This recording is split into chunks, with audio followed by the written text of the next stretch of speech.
Your jaw tightens before you even notice. The room seems smaller, the air denser, like someone turned the gravity up a notch. Your phone lights the corner of your eye, your stomach dips. Thoughts sprint ahead, and your shoulders creep toward your ears without permission. You try to think your way out, but your thinking is the fire and the smoke. You open a tab, then another, chase tiny distractions that only amplify the hum under your ribs. You tell yourself to calm down, and your nervous system answers with a louder drum. Sound familiar? Here's the simple promise. You'll learn to create a still point on command, to become the person who steadies the room just by breathing in. Not by suppressing emotions, but by mastering the minute, those 60 seconds where biology tries to run the show. You'll reclaim them, then your day, then your life. You are built with both a storm and a helm. When pressure hits, your amygdala sounds the alarm and borrows blood from the prefrontal cortex, the part that plans, chooses, and keeps perspective. That's why your vision narrows and your options look like cliffs instead of paths. Inner stillness is not the absence of weather. It's the practice of standing in the center and remembering you have hands on the wheel. The toolset you'll use is simple, repeatable, and body first, because your nervous system is faster than your words. We'll start with two anchors you can deploy anywhere: the Stillness Baseline Protocol and the 90-second weather rule. Think of them as your emergency brake and your ignition. One halts the slide, the other restarts wise choice. Begin with the Stillness Baseline Protocol, or SBP. Picture a small sanctuary room inside you, low light, clear air, a single chair. SBP teaches your body where that room is. Sit or stand as you are. Let your exhale lengthen slightly, like fog leaving a window. Inhale through your nose to a count of 4, hold for 4, then let the exhale pour out for 6. That 4-4-6 rhythm tells your vagus nerve that you are not being chased. Place your tongue gently on the roof of your mouth, loosen your jaw, and drop your shoulders a centimeter. Name one sound, one color, and one point of contact: chair under thighs, floor under heels, air on the back of your hand. Now comes the mental keystone. Whisper inside your own head, I am aware of breathing. I am aware of a feeling. I am the awareness, not the feeling. This is not magic. This is physiology meeting language. Each breath returns just enough blood to the prefrontal cortex that you can choose what matters. Notice the temperature of the room on your skin, the tiny coolness at the tip of your nose as the inhale passes, the warmth rising in your chest as the exhale lengthens. The more precisely you attend to these sensations, the more your reticular activating system tunes to calm inputs instead of threat cues. Your brain is a spotlight. It can't illuminate everything. You are teaching it what deserves the stage when life shouts. If your mind tries to race off, don't wrestle it.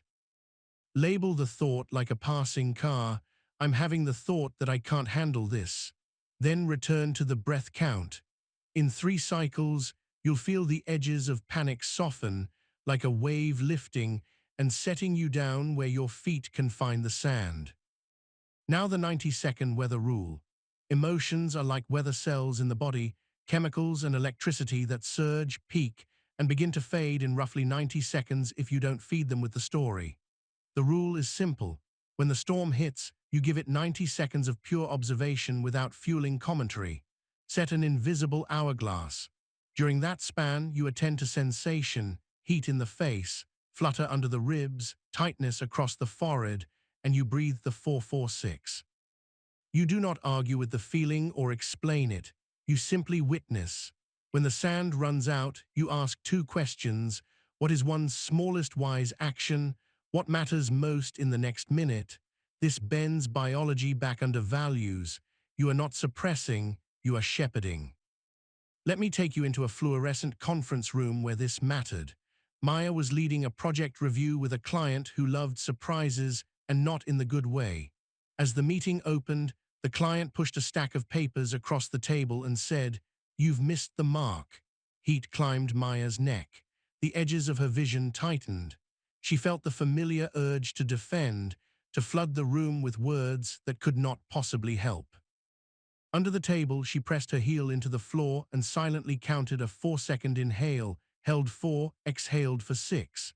She named the hum of the AC, the blue stripe in the carpet, the weight of her palms. Inside, she repeated, I am the awareness, not the emotion. She went into the 90-second window, letting the first storm crest without feeding it. When the time passed, she asked her 2 questions. The smallest wise action was a single clarifying sentence. What mattered most was understanding the gap, not proving she was right. Could you show me the specific section that missed? She said. The temperature of the meeting changed, not because the client was suddenly kind, but because Maya stood in the center of herself and chose the next inch wisely. Feel your own breath again. Imagine you're in a small elevator and it stops between floors. Your stomach dips, your shoulders tense. That dip is your body predicting harm. SBP is the handrail you can grip even in a narrow box. 4 in, 4 hold, 6 out, your jaw unhooks. You listen for a distant sound, the murmur of pipes, the cough of a stranger, the subtle thud of your own heartbeat in your ear. You name 3 colors, silver panel, red button, off-white ceiling. 90 seconds pass. The first wave dissolves. Your rational mind returns with enough clarity to decide something useful. Press the intercom, text a calm update, soften your knees to ease the tremor. This is how inner stillness looks in public, quiet, unglamorous, and profoundly effective. Here's the science, stripped of jargon and framed as tools. In stress, your sympathetic nervous system spikes, heart rate rises, breath thins. Prolonged, it hijacks cognition, but exhale-weighted breathing stimulates the parasympathetic brake. Attention to neutral sensations interrupts the amygdala's monopolizing narrative by recruiting your prefrontal cortex and insula, the parts that regulate and map your inner world. Labeling thoughts as thoughts creates cognitive diffusion. It's a small wedge that prevents you from fusing identity with mental weather. You don't need to memorize the anatomy, only the sequence, breath, body, label, value, inch. Done consistently, neuroplasticity makes calm more available, like a path through tall grass that grows wider with each walk. Micro-practice now, right where you are. Place 1 hand on your sternum and 1 on your lower belly. Feel which moves more when you breathe. Encourage the lower hand to rise a little on the inhale. Think of filling a bowl before a glass. 4 in, 4 hold, 6 out, 3 cycles. Now in your mind say, I'm having the thought that I might fail. Say it again with a smile at the corner of your mouth. I'm having the thought that my brain is predicting a storm. Notice how the grip loosens when the thought is inside a sentence, not fused to your name. Set your 90 seconds. Watch the sensations like weather, don't argue. When time is up, ask your 2 questions and take the smallest wise action. Maybe it's sending 1 honest email. Maybe it's a glass of water. Maybe it's choosing silence for 20 breaths. Small is not trivial. Small is how you train trust. A subtle breeze exists even indoors. The faint movement of air conditioning, the cool along the wrists where veins run close to skin. Let that be your anchor tonight when your mind tries to rehearse tomorrow. You can practice stillness proactively, not just in crisis. That's the baseline in SBP. Pick a fixed cue, the moment you sit at your desk, when you close a door, when the kettle clicks off. Link the cue to 2 minutes of 4-4-6 and sensory naming. Cues plus repetitions turn skills into traits. Over weeks, your resting state changes shape. You stop waiting for mood to give you permission to act. You begin creating state on demand. Another small story, this time quieter. On a bus home, a student named Leon scrolled past a friend's highlight reel and felt that hollow pressure under the ribs. His brain whispered the old script, behind, lesser, too late. He caught it mid-sentence. I'm having the thought that I am behind. He turned his screen off, placed a thumb and forefinger on the ridge of his brow, and breathed 4-4-6 until his shoulders softened. 90 seconds. Then the 2 questions. The smallest wise action was opening his notes app and writing 3 lines about what mattered tomorrow. When he looked up, the city lights blurred, then clarified through the window. Nothing outside changed, but inside, the operator had returned to the chair. You might worry that stillness will make you passive. The opposite is true. When the mind is a shaken snow globe, every move is reactive. Inner stillness settles the flakes so you can see the road and steer. It's not about becoming emotionless. It's about feeling fully without being flung. The rage still arrives, the grief still heaves, the excitement still buzzes. You simply stop confusing their volume with their authority. You place them on the table, you look, you choose. That is mastery. You are the awareness, not the emotion. If doubts rise, will this work for me? Notice the temperature of that question in your body. Is it cool skepticism or hot cynicism? Either way, give it its own 90 seconds. Breathe. Allow the sensation to crest and ease. Then take one smallest wise action this hour to prove you are training for a different life. Put a sticky note where your eyes will land tomorrow morning that says, center, then choose. Practice SBP before you open any door. When the first storm of the day arrives, use the weather rule. This is not about pretending the world is gentle. It is about becoming unshakable enough to meet it with precision and kindness. Before we close this first chapter, return to your sanctuary room. It's quiet. The chair waits. Sit in it for 3 breaths. Hear a single distant sound. Feel the weight of your spine stacking, vertebra by vertebra like coins settling. Taste the hint of mint or coffee on your tongue. Notice the skin at the corners of your eyes cooling as the exhale lengthens. Whisper once more, I am the awareness, not the emotion. Then ask your 2 questions. What is one's smallest wise action? What matters most in the next minute? Carry that answer with you as if it were a smooth stone in your pocket, something to touch whenever the wind rises. This is the art of inner stillness, not the end of weather, but the beginning of choice. You've proven you can find the chair in the sanctuary room. Now we teach you to move from the chair. Inner stillness is not an end point, it's a launch pad. After the first 90 seconds, the world will still ask something of you. So today you'll learn the Window-Widen Protocol and the 3-angle reframe, 2 sister tools that expand your choices when your mind insists there are only 2. Think of them as lenses you can click into place after your breath has returned. The promise is simple. When the moment tightens, you will widen your view and pick the next intelligent inch without drama. Feel the weight of your feet right now. Notice the slight stick of your socks against your heel, the cool where air meets ankle.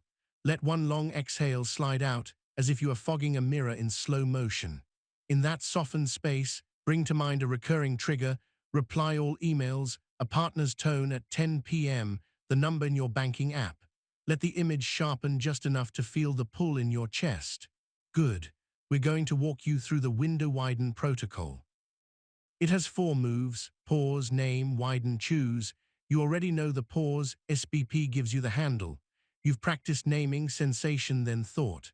Now the widen, you ask 3 simple, almost childlike questions. What else might be true? Where is the 1 inch of influence I still have? What matters over the next hour, not the next year? Then you choose the smallest wise action that serves that hour. In a humming open plan office, there's a woman named Tara who built a career on speed. Speed won her praise until speed started losing her peace. One afternoon, her manager dropped a last-minute request, voice clipped, eyes on a clock. Tara felt her body surge with heat, that old reflex to prove herself by sprinting. She caught it, pause, heel into floor 446. Name, heat in neck, buzzing jaw, the thought I'm failing if I say no. Widen, what else might be true? That my manager is stressed, that the task is negotiable, that clarity saves us both. Where is my 1 inch? Ask for the exact deadline and the must-have slice. What matters this hour? Keeping the promise I made to the client and protecting the quality of both tasks. Choose 1 sentence. I can deliver the analysis by 3 if we keep it to the 3 metrics that move the decision.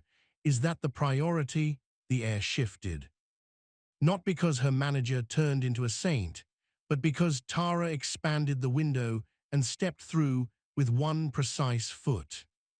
Touch the inside of your mouth with your tongue and notice its temperature. Cool near the teeth, warm near the soft palate. Sensation grounds the widen. Without the body, the questions get airy. Ask them with your weight in your heels, eyes soft, jaw unclenched. Your reticular activating system, that spotlight keeper, takes cues from posture as much as words. When you widen, you give the RAS new instructions. Search for usefulness, not catastrophe. You're not chasing positive thinking. You're recruiting the brain's search engine to fetch options it previously filed under irrelevant because panic was screaming. The three-angle reframe is what you do once the window opens. Picture a camera tripod with three legs: negative plausible, neutral plausible, positive plausible. You give your mind three competing headlines for the same event, each no more than a sentence, each something a fair-minded outsider could accept. If your brain only sees the negative, it's like watching one station and believing it is the only broadcast. The reframe forces channel surfing. Let's say your friend cancels dinner last minute. Negative plausible, they don't value me and I'm low priority. Neutral plausible, they're overbooked and mismanaged their energy today. Positive plausible, they chose rest so they can be fully present next time. You don't have to pick the positive. You just hold all three, feel what each does to your body, and then choose the frame that serves your next inch. This is not self-deception, it's perspective agility. Science in plain clothes. Your amygdala learns like a superstitious animal. Pair a neutral cue with a charged outcome enough times, and it treats the cue as a threat. Window widen plus three-angle reframe acts like exposure with context. You meet the cue, you breathe, you generate multiple plausible meanings, and you pick the one that preserves action toward values. Over repetitions, the amygdala loosens its grip on that cue. Neuroplasticity is not a mystical promise. It's repetition carving a path. You're teaching your nervous system that surprise doesn't equal danger, and that story can be shaped without lying. Let's do a micro practice right now. Think of a text you have been avoiding, the kind that sits like a pebble in your shoe all afternoon. See the name on your screen. Pause, 446 twice. Name three sensations, maybe the pressure behind your eyes, warmth in your ears, a flutter just below the sternum. Now widen, what else might be true? That a straight, brief update is kinder than silence. That you're not supposed to solve their mood, only speak your truth. That delay is inflating the imagined cost. Where is your 1 inch? Draft one sentence. What matters this hour? Clearing the pebble to reclaim attention for something that actually feeds your life. Now the three-angle reframe. Negative, if I text, I'll invite a fight. Neutral, if I text, we exchange facts and next steps. Positive, if I text, I model clarity and self-respect. Feel your breath. Pick the frame that supports the inch. Send the sentence. Return to your chair. You acted from stillness, not from the spin. Notice the fabric against your forearm, the exact point where it irritates or soothes.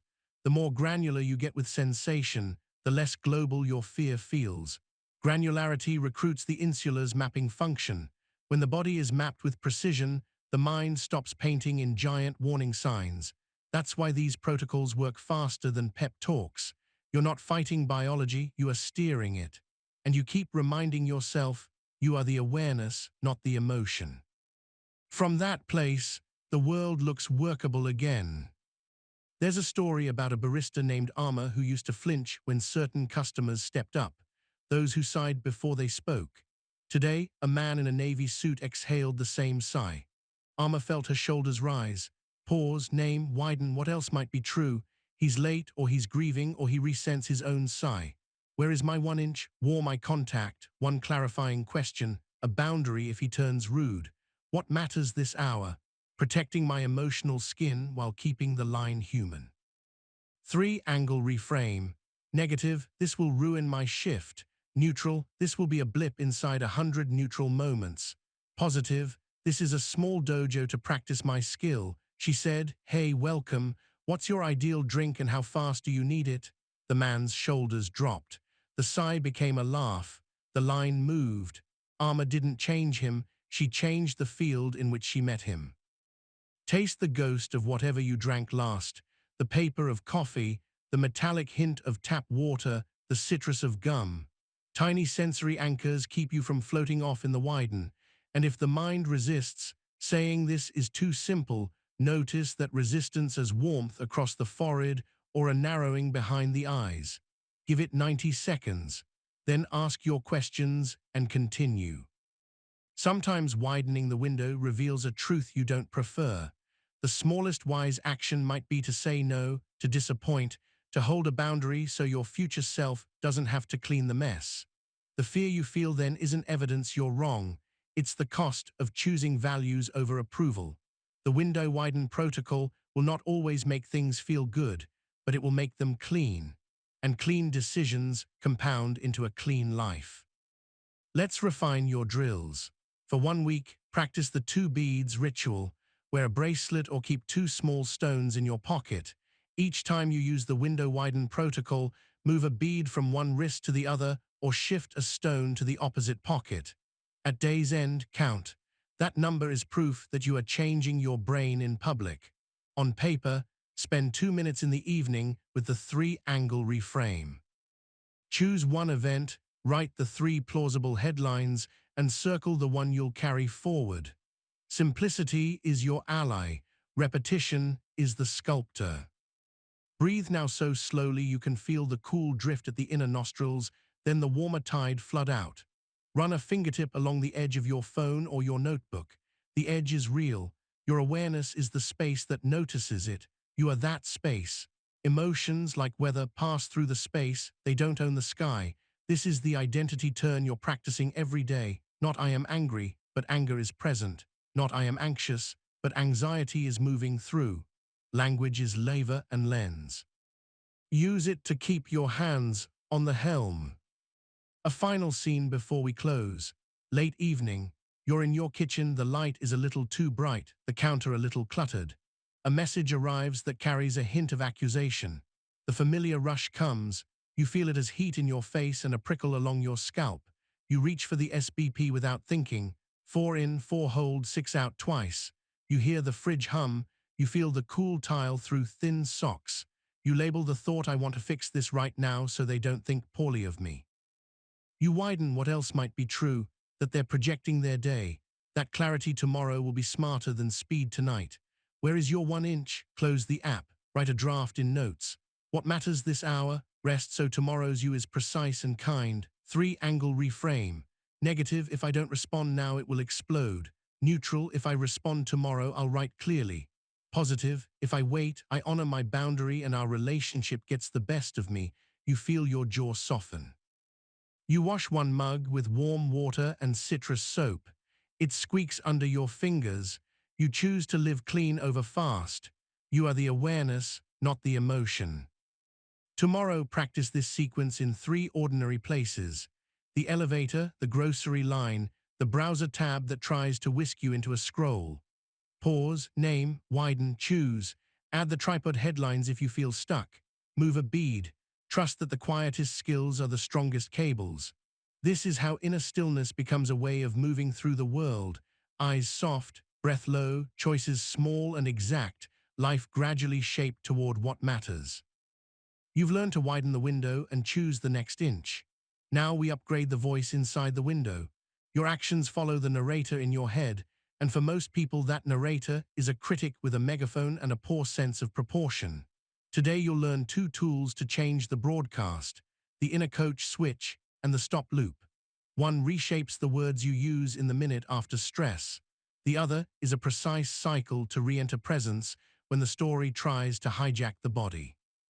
Together they turn raw reaction into skillful response. You don't need a perfect mood to use them. You just need 10 seconds of sincerity and the willingness to sound kind to yourself even when you don't feel like it. Feel your tongue rest behind your top teeth. Let it drop to the floor of your mouth. Notice how that single shift softens your throat. With 1 slow inhale, taste the remnants of your last drink, paper, citrus, metal, something sweet. Exhale longer than you think you need. Now recall a recent mistake, something small that still itches, a missed call, a phrase you wish you could take back, a tab left unpaid. Listen for the first sentence that rises inside. If it's harsh, you're normal. The brain evolved to wait threat-heavy talk. Negativity bias is a guard dog that barks more than it bites. The inner coach switch asks you to change the speaker without denying the facts.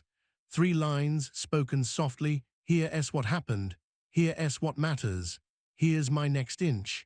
Facts, values, action. You're not sweet-talking yourself, you're making your words carry weight where it counts. In a glass-walled startup, Jay sent a demo link with the wrong permissions. The client couldn't open it.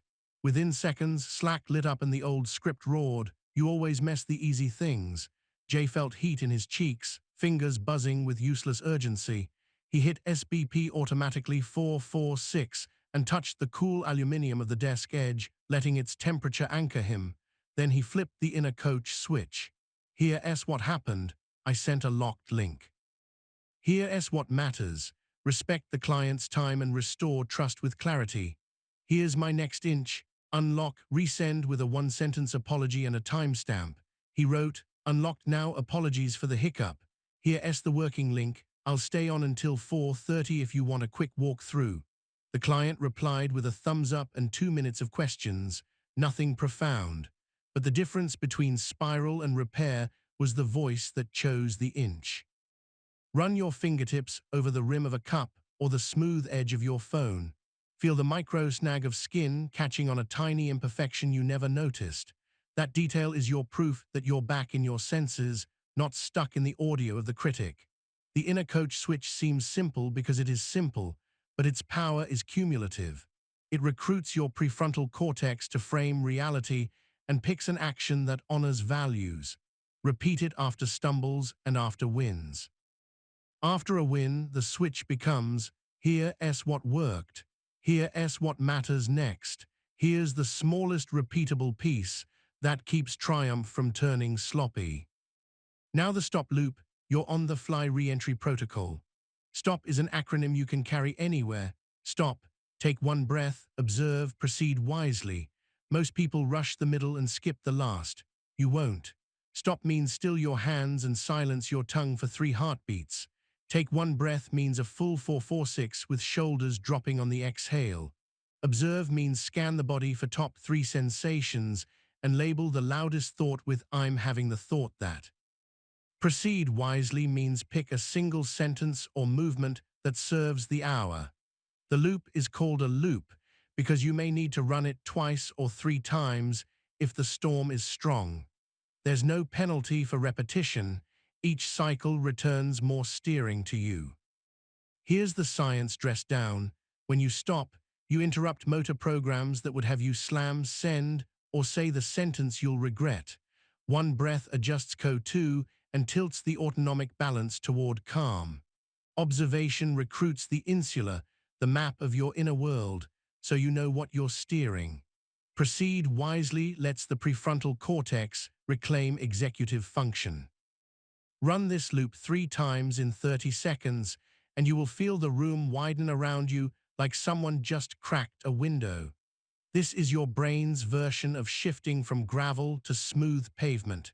You're not erasing emotion, you're making space to move. Picture a hallway lit by fluorescence, the air dry from a winter vent. Leela, a nurse on a long shift, walked toward a family waiting room where an uncle had been rude earlier. She felt that anticipatory clench, the one that says, "Not again." Stop. Hands still on the chart. Take 1 breath. Observe heat behind the eyes, a microshake in the left hand, the thought, "I won't be respected." Proceed wisely. Stand with feet hip-width, soften shoulders, laid with a question. "I want to make sure you know what's happening. What's your first concern right now?" The uncle's eyes softened a millimeter, enough for the conversation to move. The same hallway, the same uncle, a different inner pilot. "Let's practice together. Think of a name that tightens your chest. Hold it in your mind like a stone in your palm. Stop, don't type, don't rehearse replies. Take 1 breath, 446. Observe, name the exact location of tension like you're dropping a pin on a map. Left temple, right side of jaw, upper belly, left of center. Label the thought. I'm having the thought that I'm about to be judged. Proceed wisely. Choose a tiny move that protects dignity and direction. Maybe it's asking for a specific time to talk. Maybe it's writing 3 facts before you call. Maybe it's not engaging right now. This is the loop. It's the grown-up version of count to 10, refined by physiology and purpose. Hear the smallest sound in your space, the tick of a vent, a distant car horn, the almost silence between your inhales. Feel the texture of your shirt at the shoulder seam. Cool your breath through a slight pursed lip exhale. Sensory beats bring your attention back from catastrophic predictions to what's actually here. Your reticular activating system is trainable. It will keep hunting whatever you tell it matters. Feed it specifics, not vague alarms. When the critic starts again, you flip the switch. Here's what happened. Here's what matters. Here's my next inch. Then, if needed, run stop once more. This is how you build a chain of calm in a day full of hooks. There's a quieter story from a kitchen at 7 a.m. A partner, Anna, walked in late for the 3rd morning in a row. Her wife Nor felt the flare. The story wrote itself. I do everything, she doesn't care. Nor paused, hand on the warm ceramic of a mug. Stop. The heat grounded her palm. Take one breath, slow enough to feel ribs expand at the sides. Observe, prickling across the cheeks, a tug at the sternum, the thought I'm unseen. Proceed wisely, 2 sentences. First to herself, the switch, here's what happened, she's late again. What matters, partnership, not scorekeeping. Next inch, ask for a micro-plan for mornings. Then out loud, can we make a 10-minute plan tonight so mornings don't keep beating us? It wasn't slick, but it was honest without blame. They set an alarm that evening called 2 coffees and a plan. The next morning, late arrived with a text and a plan instead of a fight. Let your shoulders heavy into gravity without slumping. Relax the tiny muscles around your eyes. Notice the faint coolness at your wrists where air moves past thin skin. These adjustments change the broadcast inside your body. Posture is a language your nervous system speaks fluently. A more open chest tells your RAS to widen, which gives your words somewhere calmer to land. The inner coach switch will sound wooden the first dozen times. That's fine. You're not performing, you're programming. Wooden becomes warm with use. Sometimes the critic argues, if I go soft, I'll lower my standards. This is a misunderstanding. The switch keeps standards high by making feedback actionable. You're a disaster doesn't move a single neuron toward better performance. You sent a locked link, next time test access, send now with a timestamp does.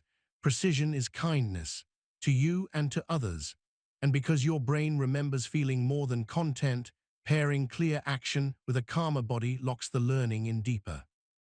That's neuroplasticity again. Wiring follows repeated experience, not intention alone.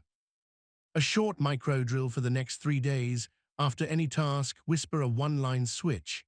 Here's what worked, repeat this piece, or here's what missed, adjust this piece. Keep it ridiculously small, 1 comma, 1 call, 1 boundary word. Stack these quiet lines and watch how fast your days feel cleaner. Pair it with a pocket stop when you catch yourself rushing. Stop hands, breath. Observe top 3, proceed with 1 inch. Breathe in through your nose and imagine the air is slightly cooler on the right nostril than the left. Whether or not it is, the act of noticing narrows attention to something harmless and present. Exhale as if fogging a window. Let the back of your neck lengthen. If you're seated, feel the chair meet your sit bones like 2 coins pressed into felt. That physicality is the floor under this work. Thought won't settle thought. Breath and sensation will. Another scene, a junior engineer named Priya presented a design to a room of senior voices. A director interrupted at slide 4 with, "This is naive." The word hit like a slap. Priya's impulse was to rebut line by line or to disappear. She ran stop.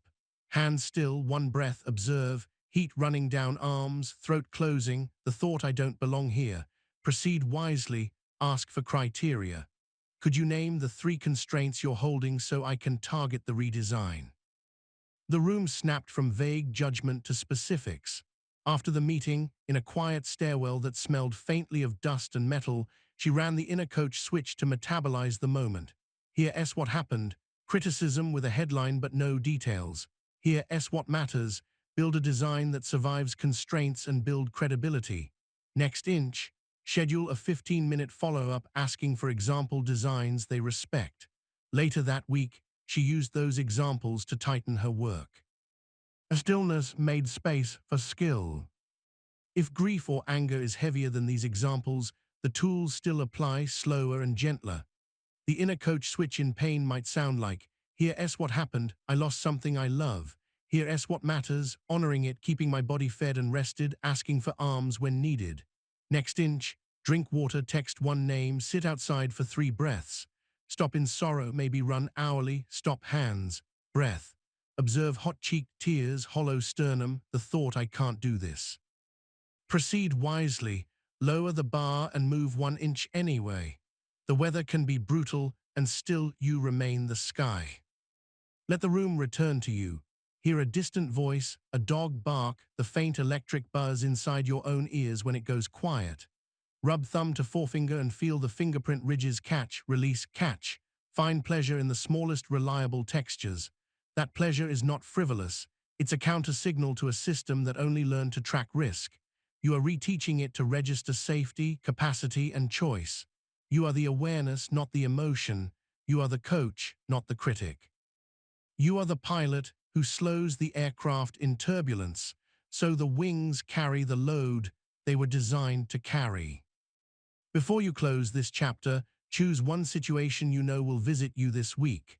Pre-write your inner coach switch for it as a tiny script you can carry in your pocket or your mind. And decide what your stop will look like in that space: hands to desk, eyes to window, breath count, body scan, 1 wise inch. Practice once before you need it. Rehearsal makes grace look natural. It is. It's chosen. You'll notice as these tools accrue that stillness is becoming less of a place you visit and more of a current you carry. Others will feel it often before you do. They'll breathe easier in your presence, not because you force calm, but because you refuse to abandon yourself when weather rises. This is the art. Steady eyes, humble steps, clean words, honest boundaries. You'll forget. You'll remember. You'll loop stop. You'll flip the switch. And the life you're steering will begin to match the values you keep writing in the quiet. You've rewired the voice and learned to widen the window. Now you'll direct where your energy goes once you're calm. Inner stillness without boundaries is like a lake with no shoreline. Everything pours in and you drown in other people's urgency. Today you'll learn the boundary compass and the threshold ritual, 2 practices that keep you generous without becoming porous. The compass points you toward decisions that protect your nervous system and your values. The ritual turns doorways, tabs, and transitions into moments where you claim your state before you step. This is not about building walls. It's about building gates you can open and close with intention. Calm is power only when it's paired with aim. Feel your seat. The chair supports you without asking for anything in return. Notice the pressure at your sit bones, the soft pull of fabric across your thighs, the faint coolness where air brushes the skin at the ankles. Take 1 slow inhale through your nose and let your exhale stretch like a ribbon to the count of 6. As you breathe, recall the last time you said yes when you meant maybe, or no but your mouth wouldn't form the word. That subtle squeeze in the ribs. That's your body telling the truth faster than your voice. The boundary compass teaches you to listen to that squeeze, decode it, and steer accordingly. The boundary compass has 4 cardinal points: capacity, care, cost, and consequence. Capacity asks, do I have the time and nervous system bandwidth for this? Care asks, does this align with who and what I'm committed to? Cost asks, what will I pay if I say yes? Sleep, focus, integrity, money, trust. Consequence asks, what happens if I say no, and can I accept or negotiate that? When your mind starts to spiral in social scripts, the compass keeps you with facts. You run each point quickly after a breath, then you choose the smallest honest response. This is boundaries as physiology plus clarity, not drama. Science in plain language. Your prefrontal cortex tires like a muscle. Each unclean yes burns glucose and attention you need for the work and love that matter. The amygdala hates uncertainty and will push you toward reflexive agreement to make the tension end. When you breathe slowly and consult the compass, you give your executive network time to evaluate trade-offs, and you quiet the amygdala's push for fast relief. Over time, your nervous system learns that a clean no maintains safety better than a muddy yes. That's neuroplasticity at the level of identity. Let me take you to a shared kitchen at 3 p.m., fluorescent lights buzzing softly. Ravi, a thoughtful teammate, was stirring tea when his manager asked him to just take a look at a last-minute deck for a meeting at 5. Last time, take a look meant 3 hours of rebuilding slides. Ravi's stomach cooled, his jaw clicked. He ran the compass. Capacity, I'm at 70% and have a deliverable due tomorrow. Care, I value reliability and not rescuing preventable fires. Cost, if I say yes, I'll work late and resent it, my tomorrow will suffer. Consequence, if I say no, my manager might be disappointed, I can offer a narrow help. He breathed 446 and felt his shoulders drop a centimeter. I can skim for typos in the next 10 minutes, he said, but I can't rebuild slides today. Does that help? The manager blinked, recalibrated, and took the 10 minutes. Ravi left on time. No heroics, no story about being selfish. Just a clean line, held with a steady voice. Notice the temperature of the air on your forearms. Someone in another room moves. Sound carries like a faint ribbon in silence. That's the world existing beyond your obligation to fix it. Boundaries are a love language for your future self. When you practice them, your nervous system starts trusting you. Trust reduces background threat and frees attention for depth. This is how stillness becomes stamina. The threshold ritual is a short sequence you run whenever you cross into a new context. A doorway at work, the car door, the browser tab that pulls you into noise, the bed at night. The ritual has 3 moves: release, remember, request. At the threshold, you exhale like you're fogging glass to release the last room's residue. You remember your identity cue: I am the awareness, not the emotion, and your current role: colleague, artist, partner, friend. Then you request the state you want to bring in with a single sentence, said softly, enter with steady eyes, move at half speed, laid with one question. The ritual takes 8 seconds. Those 8 seconds change hours. Why it works: your brain uses context cues, door frames, screens, lighting to load behavioral scripts from memory. Without a ritual, you let the last script bleed into the next scene. With it, you interrupt the spillover and reload intention. The RAS helps here. It loves labels. When you say, enter with steady eyes, your attention engine starts tagging steadiness as relevant. Physiology follows instruction. A small story from a front door at 7:10 p.m. Myra used to walk into her apartment carrying the static of her day like a storm cloud. Her partner Eli would brace. They loved each other and kept missing. Myra built a threshold ritual on the hallway rug. She put her hand on the doorknob, breathed out, remembered, I am the awareness, not the emotion. Now I'm a partner who restores warmth. She requested, enter gently and ask one real question. She walked in and said, what felt alive for you today? The room changed shape. Not because the day was gone, but because the day met a gate that didn't let it flood the home. Feel the weight of your tongue, the soft dome of your palate, the way your breath cools the tiny triangle of skin between lip and nose. Sensory precision is your compass light. Use it before the ask and before the boundary. If your mouth goes dry, it doesn't mean you're wrong. It means your system is predicting risk. Give it a longer exhale. Give it a sentence you can own. Then speak. Let's practice micros now. Think of a request you suspect will arrive this week.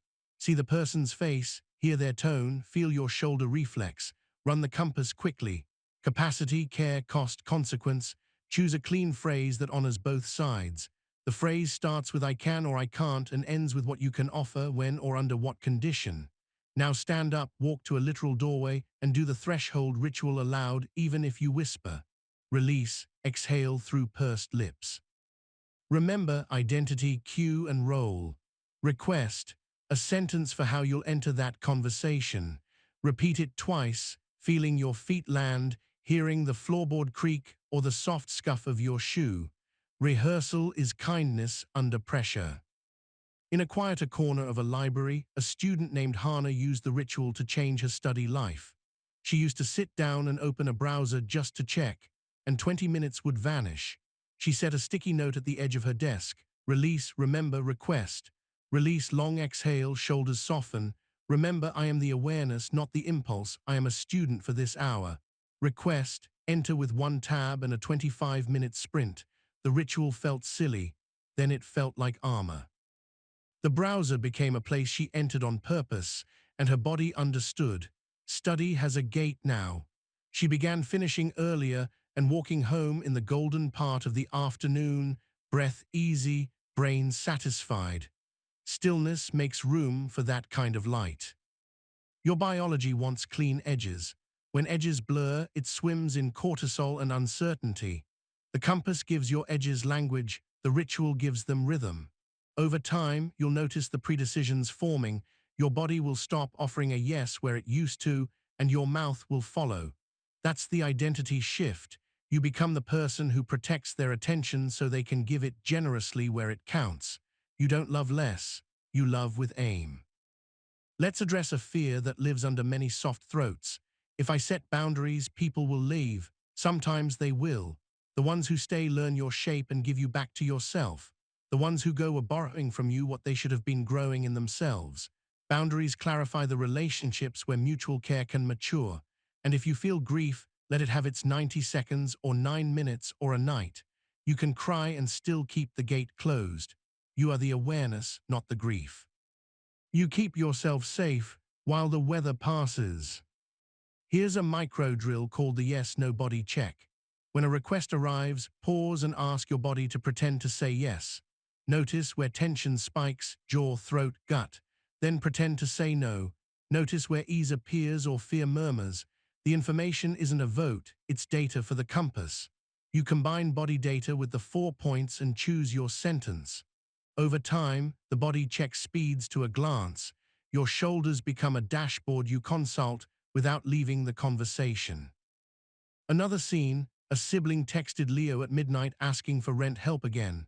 The old pattern was immediate rescue followed by a month of resentment.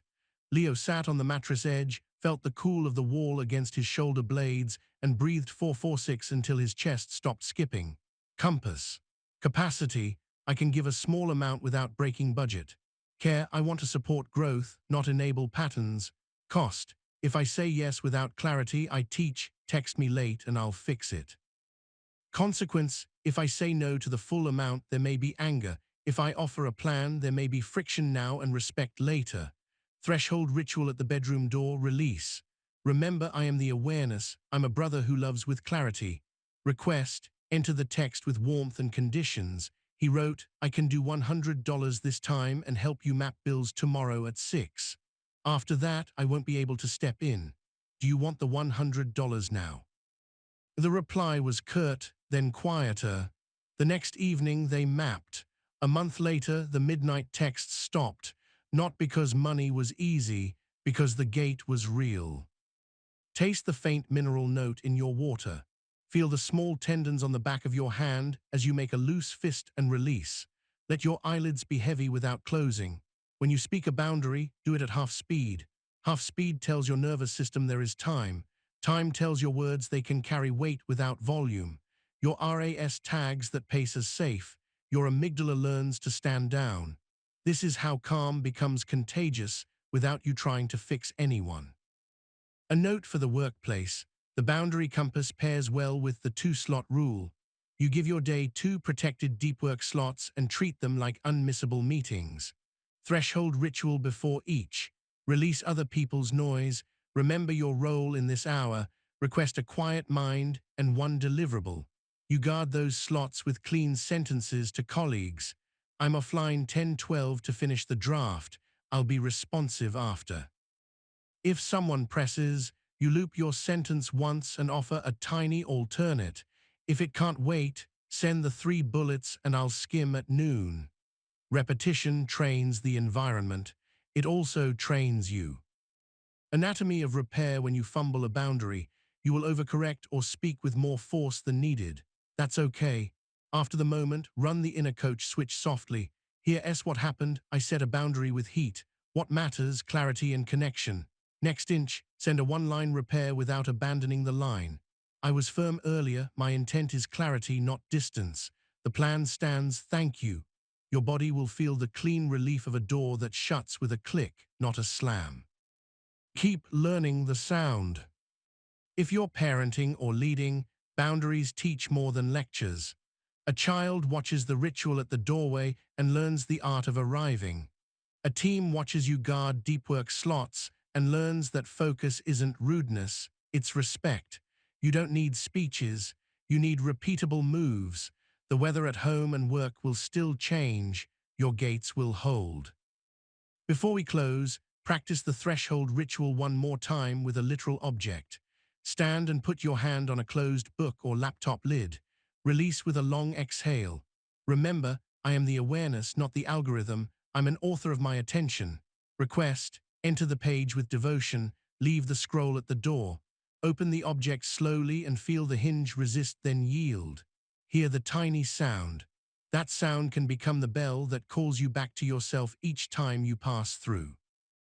And then settle. Hear the lowest layer of sound available in the room, the hum beneath the hum. Let your shoulders descend with gravity, your jaw loosen, your eyes soften. Whisper your identity cue. You are the awareness, not the emotion. You are the keeper of the gate, not the weather outside it. You are the one who can love cleanly because you guard the lake so it can reflect the sky. Tonight, choose one boundary sentence you'll carry into tomorrow and one threshold you'll ritualize. Write them on a sticky note where your eyes will land. When the hour comes, use them at half speed with one exhale longer than habit. Then notice the click. That click is your life aligning. You've learned to set gates and speak cleanly. Now we'll direct the light itself, your attention. Calm without focus is like a steady hand holding a dim flashlight. Today you'll learn the focus anchor matrix and the RAS filter reset, two companions that turn stillness into deep work on command. The matrix lets you choose what to hold, how to hold it, and for how long without burning out. The reset reprograms your reticular activating system so it stops chasing novelty and starts fetching what you've declared important. The promise is simple. You will turn scattered minutes into concentrated momentum, and you'll do it without white-knuckle willpower. Feel the weight of your eyes in their sockets. Notice how the muscles behind them soften when you let your gaze land on one point. Inhale through your nose for 4, hold for 4, exhale for 6, just once. Now bring to mind a task that matters this week, the one that quietly shapes your future but rarely wins the tug-of-war with notifications. Maybe it's the chapter draft, the code refactor, the patient protocol, the budget. Let it sit at the edge of your mind like an unopened letter. We're going to open it with precision. The Focus Anchor Matrix, fam, has 4 fields arranged like a window pane: target, terrain, tether, and timer. Target is the single concrete output you'll produce this session: a page, 10 test cases, a first-pass outline, 3 calls. Terrain is the environment you'll build for focus: sound, light, posture, tools. Tether is the sensory anchor you'll return to when your mind wanders: breath at the nostrils, weight at the sit bones, the cool of the mug in your left hand. Timer is the honest block of time you can hold without strain, often shorter than ego prefers: 15, 25, or 40 minutes. You fill the 4 fields in under a minute, then you enter. That's the matrix, a decision-making scaffold for attention that includes your body, not just your calendar. Science close to the ground, your brain's spotlight, the RAS, prioritizes what's tagged as relevant by 3 things: emotion, repetition, and context. FAM leverages all 3. You'll give the session emotional salience by naming why it matters out loud. You'll repeat the tether whenever drift starts. You'll sculpt the terrain to cue depth instead of distraction. Each field is small, but together they flip the system from scanning to syncing. A scene from a gray morning, window light cool on the desk. Elena, a product designer, kept losing her hours to meetings and micro-pings. She tried to brute force focus days and ended them flat and guilty. She built FAM on an index card. Target, draft 3 user flows for onboarding. Terrain, noise-cancelling headphones, 1 tab, lamp on, phone face down in another room, chair adjusted till her feet pressed firm to the floor. Tether, left thumb on the warm ceramic of the coffee mug. When drift hits, touch heat, breathe 1446, re-enter. Timer 2 25-minute sprints with a 5-minute walk to the window in between. She whispered, "This reduces drop-off at the first-time experience and buys me Friday." She started the timer, eyes soft. When slack bloomed in her peripheral vision, she slid a fingertip to the mug, felt heat, exhaled, and returned to the flow. 90 minutes later, she had 3 drafts and a body that wasn't cooked. She felt both the pleasure of making and the dignity of staying with herself. Taste the faint mineral note of water on your tongue or the ghost of coffee. Let your shoulders drop a centimeter and the back of your neck lengthen. The tether is not an ornament. It's the handle you'll grab 5, 10, 50 times. Each return is neuroplasticity in motion.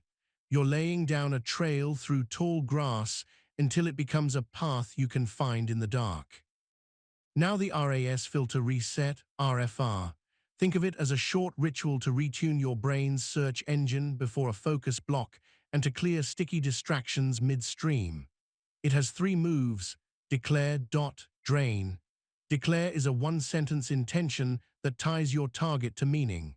For the next 20 minutes, I am building the first draft so my future self can revise with ease.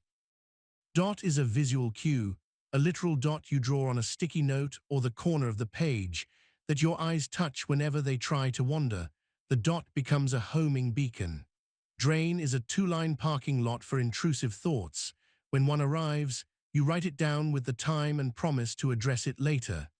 Declare to set relevance, dot to catch the eye, drain to empty the working memory without opening new tabs. Why this works? The RAS is lazy in a useful way. It follows what's bolded. Saying the sentence out loud bolds the target. A visual dot gives your oculomotor system a place to land. Eye position and attention are linked by shared circuitry. Draining thoughts prevents the Zeigarnik effect, the brain's tendency to loop unfinished items, from clogging the lane. You're not fighting your wiring, you're quietly updating it. Let's run a micro-practice right now. Choose a small target, draft a rough reply to a tricky email or sketch, the first 5 bullet ideas for a project outline. Set the terrain by adjusting your posture so both feet find the floor, by softening your jaw, by closing any tab you know is a whirlpool. Touch a tether, thumb to the rim of a cup, palm to the desk edge, breath at the nostril. Set a timer for 8 minutes. Declare softly, 8 minutes for the first messy pass so I can think on paper. Draw a tiny dot on a sticky, place it near the top left of your screen. Begin. When an unrelated thought arrives, order detergent, check that message, drain it with the time, 14:07, order detergent later. Then return. Feel the cool at the tip of your nose as you inhale, feel the warmth bloom as you exhale. At the end, notice the subtle satisfaction in your chest, the good ache of muscles used for their purpose. A story from a biology lab that smelled faintly of ethanol and paper. Malik, a grad student, had to analyze a jungle of data. He used to get pulled into endless formatting because it offered cheap hits of progress. He put FAM and RFR together.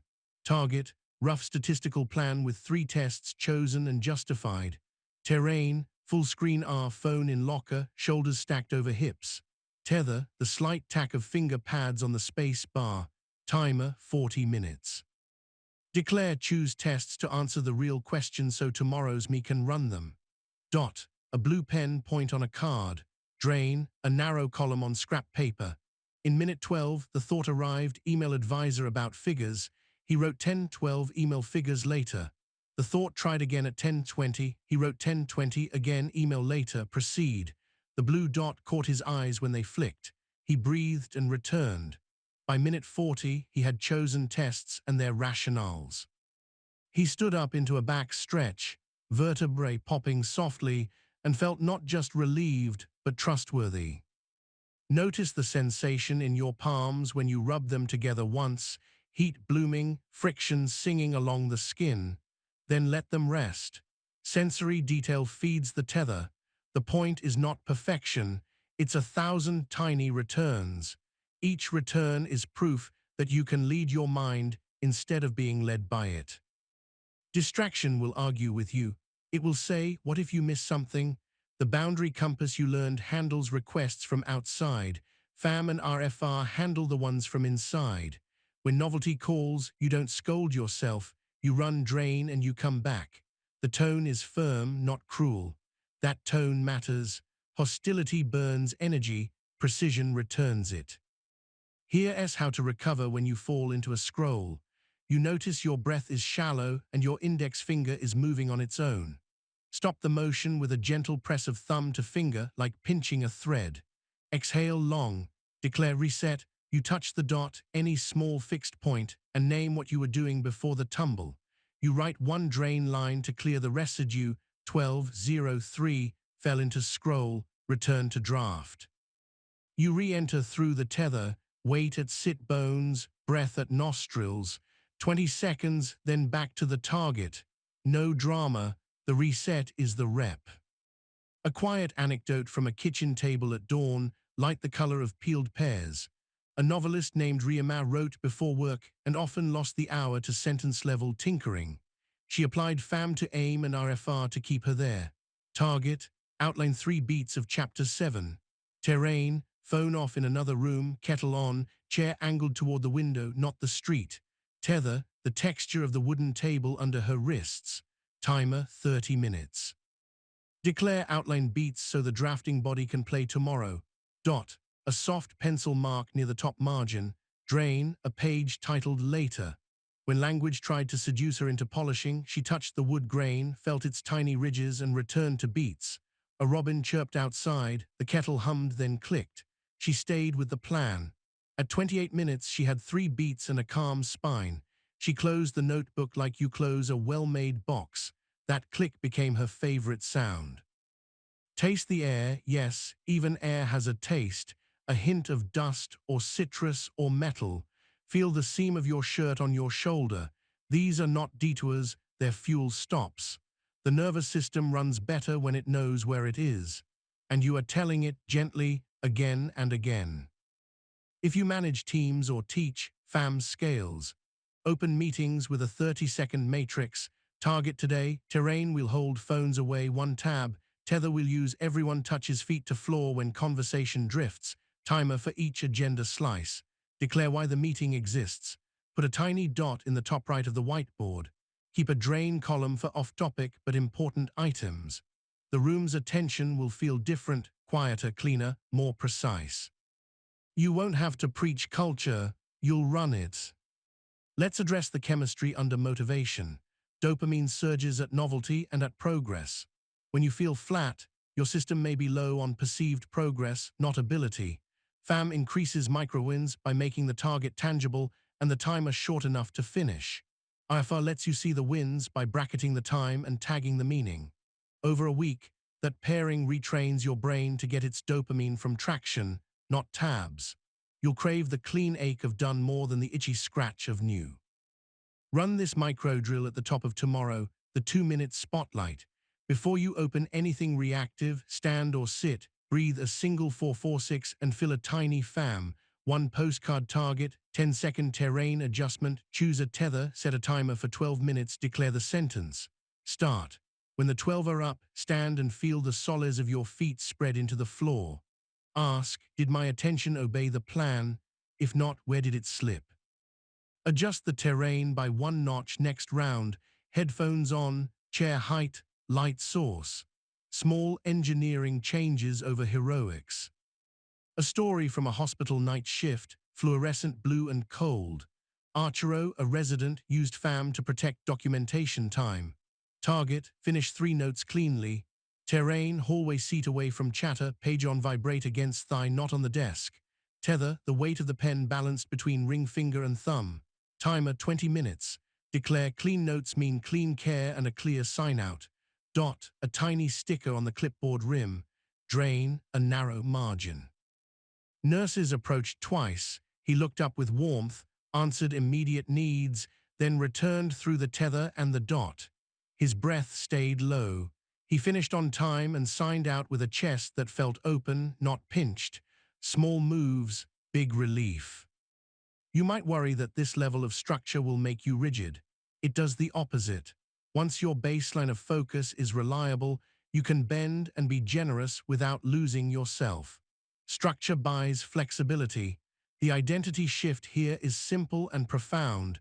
You become the person whose attention is an instrument they can tune, not a radio picking up whatever is loudest. You are the awareness, not the itch. Notice the cool triangle between lip and nose again. Feel your tongue resting loosely like a soft animal in its cave. Hear whatever faintest sound exists, the electric hush, a distant bird, the sigh of plumbing. Let one breath be deeper than the last. Imagine placing your target on a small pedestal in a quiet room and walking around it, seeing it from each side. That room is your mind on FAM. That pedestal is your RAS, obeying a kind command. When you end a session, close with a 30-second seal. Whisper, here's what I did, here's what's next, here's the first tiny step for next time. Write that step at the top of your page so tomorrow's you can fall into motion without friction. That reduces startup cost and lures the brain back with an easy win ready. Seal it with a physical gesture, a notebook close, a laptop lid, a hand pressed to the center of your chest. Feel the warmth or the cool there. That's your signal to the body, we're done safely. If life swerves and focus windows shatter, emergency, grief, the unpredictable, FAM can scale down to a 5-minute rescue. Target, one sentence that reduces chaos. Terrain, stand back to a wall away from screens. Tether, palm on heart. Timer, 5 minutes. Declare one sentence to steady the next hour. Dot, a spot on the floor tile. Drain, one line on the back of a receipt. It will look simple. It will keep you human. You are the awareness, not the urge, not the ping, not the scroll. The more you practice, the less heroic you need to be. Attention becomes a gentle strength, like a current you can swim with because you helped set its banks. Others will start handing you the tasks that require a steady light. You will accept some and say no to others using your compass. You will step through thresholds with the ritual. You will sit, breathe, name, and choose. And the hours of your life, those grains we all trade, will start to pile into something that looks like the person you meant to become. Before we close, choose a task for tomorrow and write a tiny FAM card right now. Target, terrain, tether, timer, add a one-line declare, draw the dot. Leave the card where your eyes will land first thing. Then let your breath lengthen. Feel the floor through your feet or the chair through your thighs. Touch your tether once. Whisper the cue, I am the awareness, not the emotion. I am the keeper of my beam. I point it and I proceed. You've aimed your attention and guarded your gates. Now we'll turn setbacks into fuel. Calm and focus are powerful, but without recovery skills, one bad day can convince you you're back at zero. You're not. Today you'll learn the emotional alchemy ladder and the chain repair rule, 2 tools that convert stumbles into traction within minutes. The ladder transforms raw feeling into useful motion, step by step, so you never have to choose between denial and drowning. The chain repair rule keeps identity intact when routines snap, so momentum becomes your default again. The promise is simple, you'll stop fearing the dip because you'll know exactly how to climb from it. Feel the temperature where air touches the skin below your nose. Cool on the inhale, warmer on the exhale. Notice the faint pressure of your clothes at the collarbone and the chair cupping your weight. Your breath is already a rope you can hold. On that rope, we build the emotional alchemy ladder, EAL. It has 4 rungs: locate, label, loosen, leverage. Locate asks, where exactly is the storm in my body? Not everywhere, point a finger. Behind the left eye, under the sternum, across the shoulders like wet cloth. Label names the emotion and the headline thought with diffusion. Sadness is here. I'm having the thought that I blew it. Loosen uses physiology, exhale weighted breath, jaw release, eye softening to widen the space around the feeling. Leverage turns what you feel into one precise action aligned with your values. Text an honest sentence, drink water, write 3 lines, step outside. You don't climb by explaining. You climb by feeling, widening, and moving an inch. Science in street clothes. Locating recruits your insula to map the body, making the threat specific instead of global. Labeling with "I'm having the thought that" inserts a cognitive spacer. It breaks fusion and returns prefrontal blood flow. Loosening shifts autonomic balance via longer exhales and gentle posture cues. Leverage pairs the calmer state with a value-linked behavior, and repeated pairing is exactly what neuroplasticity loves. Wiring follows what fires together. The ladder is not about silencing emotion. It's about giving it a job. A story from a hallway that smelled like paper and printer heat. Dev had planned an early gym session and a 2-hour writing block. He snoozed once, then twice. He woke to a string of messages and a stomach like a dropped elevator. The old script, "You ruined the day." He sat on the edge of the bed, feet on cool wood, and ran EAL. Locate, heavy under the sternum, dryness in mouth, tight jaw. Label, disappointment, and the thought "I'm behind before I begin." Loosen 446 twice, unclench tongue from palate, widen eyes to take in the whole window frame. Leverage, smallest wise action, shower now, brew coffee, write 1 ugly paragraph before checking anything. He did it. 2 paragraphs later, something like dignity returned. The day was not perfect. It was his again. Taste the ghost of toothpaste or coffee. Hear the faintest sound, the hum behind the hum. The ladder is a sensory tool as much as a mental one. Use it in public, in a meeting chair, in a car at a red light, in the quiet aisle with cleaning supplies that smell like citrus and ammonia. Locate, label, loosen, leverage, 4 silent steps. Where the still moves, you do too. Now the chain repair rule, CRR. Habits are chains. Life is a storm. Chains break. The rule is this: never let a miss become a meaning. When the chain snaps, you repair in 1 move within 24 hours, and you speak a precise sentence that protects identity. The chain bent, I didn't. You choose a micro-repair, a version of the habit so small it's almost silly, and you log it as continuity. If you miss your run, you do 5 gentle squats and a brisk 10-minute walk. If you skip your journal, you write 3 lines on a receipt. If you blow your focus block, you run a 5-minute rescue fam. Tiny is not a demotion, it's a bridge. Why it works: your brain encodes streaks as identity evidence. I'm the kind of person who, but it also overreacts to breakage. The negativity bias loves all or nothing. CRR prevents catastrophic interpretation by inserting a success marker quickly. Dopamine doesn't care about ego, it cares about completed loops. A micro-repair is a completed loop. Over weeks, your nervous system stops translating a skip into threat and starts expecting you to recover. That expectation becomes self-trust, which is stamina in disguise. Run a micro-practice now. Think of a habit you missed recently. Feel the texture of that memory in your body, maybe a heat across the cheeks or a pressure in the throat. Locate it. Label the thought. I'm having the thought that the streak is broken and I'm back to 0. Loosen with 1 long exhale and drop your shoulders a centimeter. Leverage into a micro-repair right now.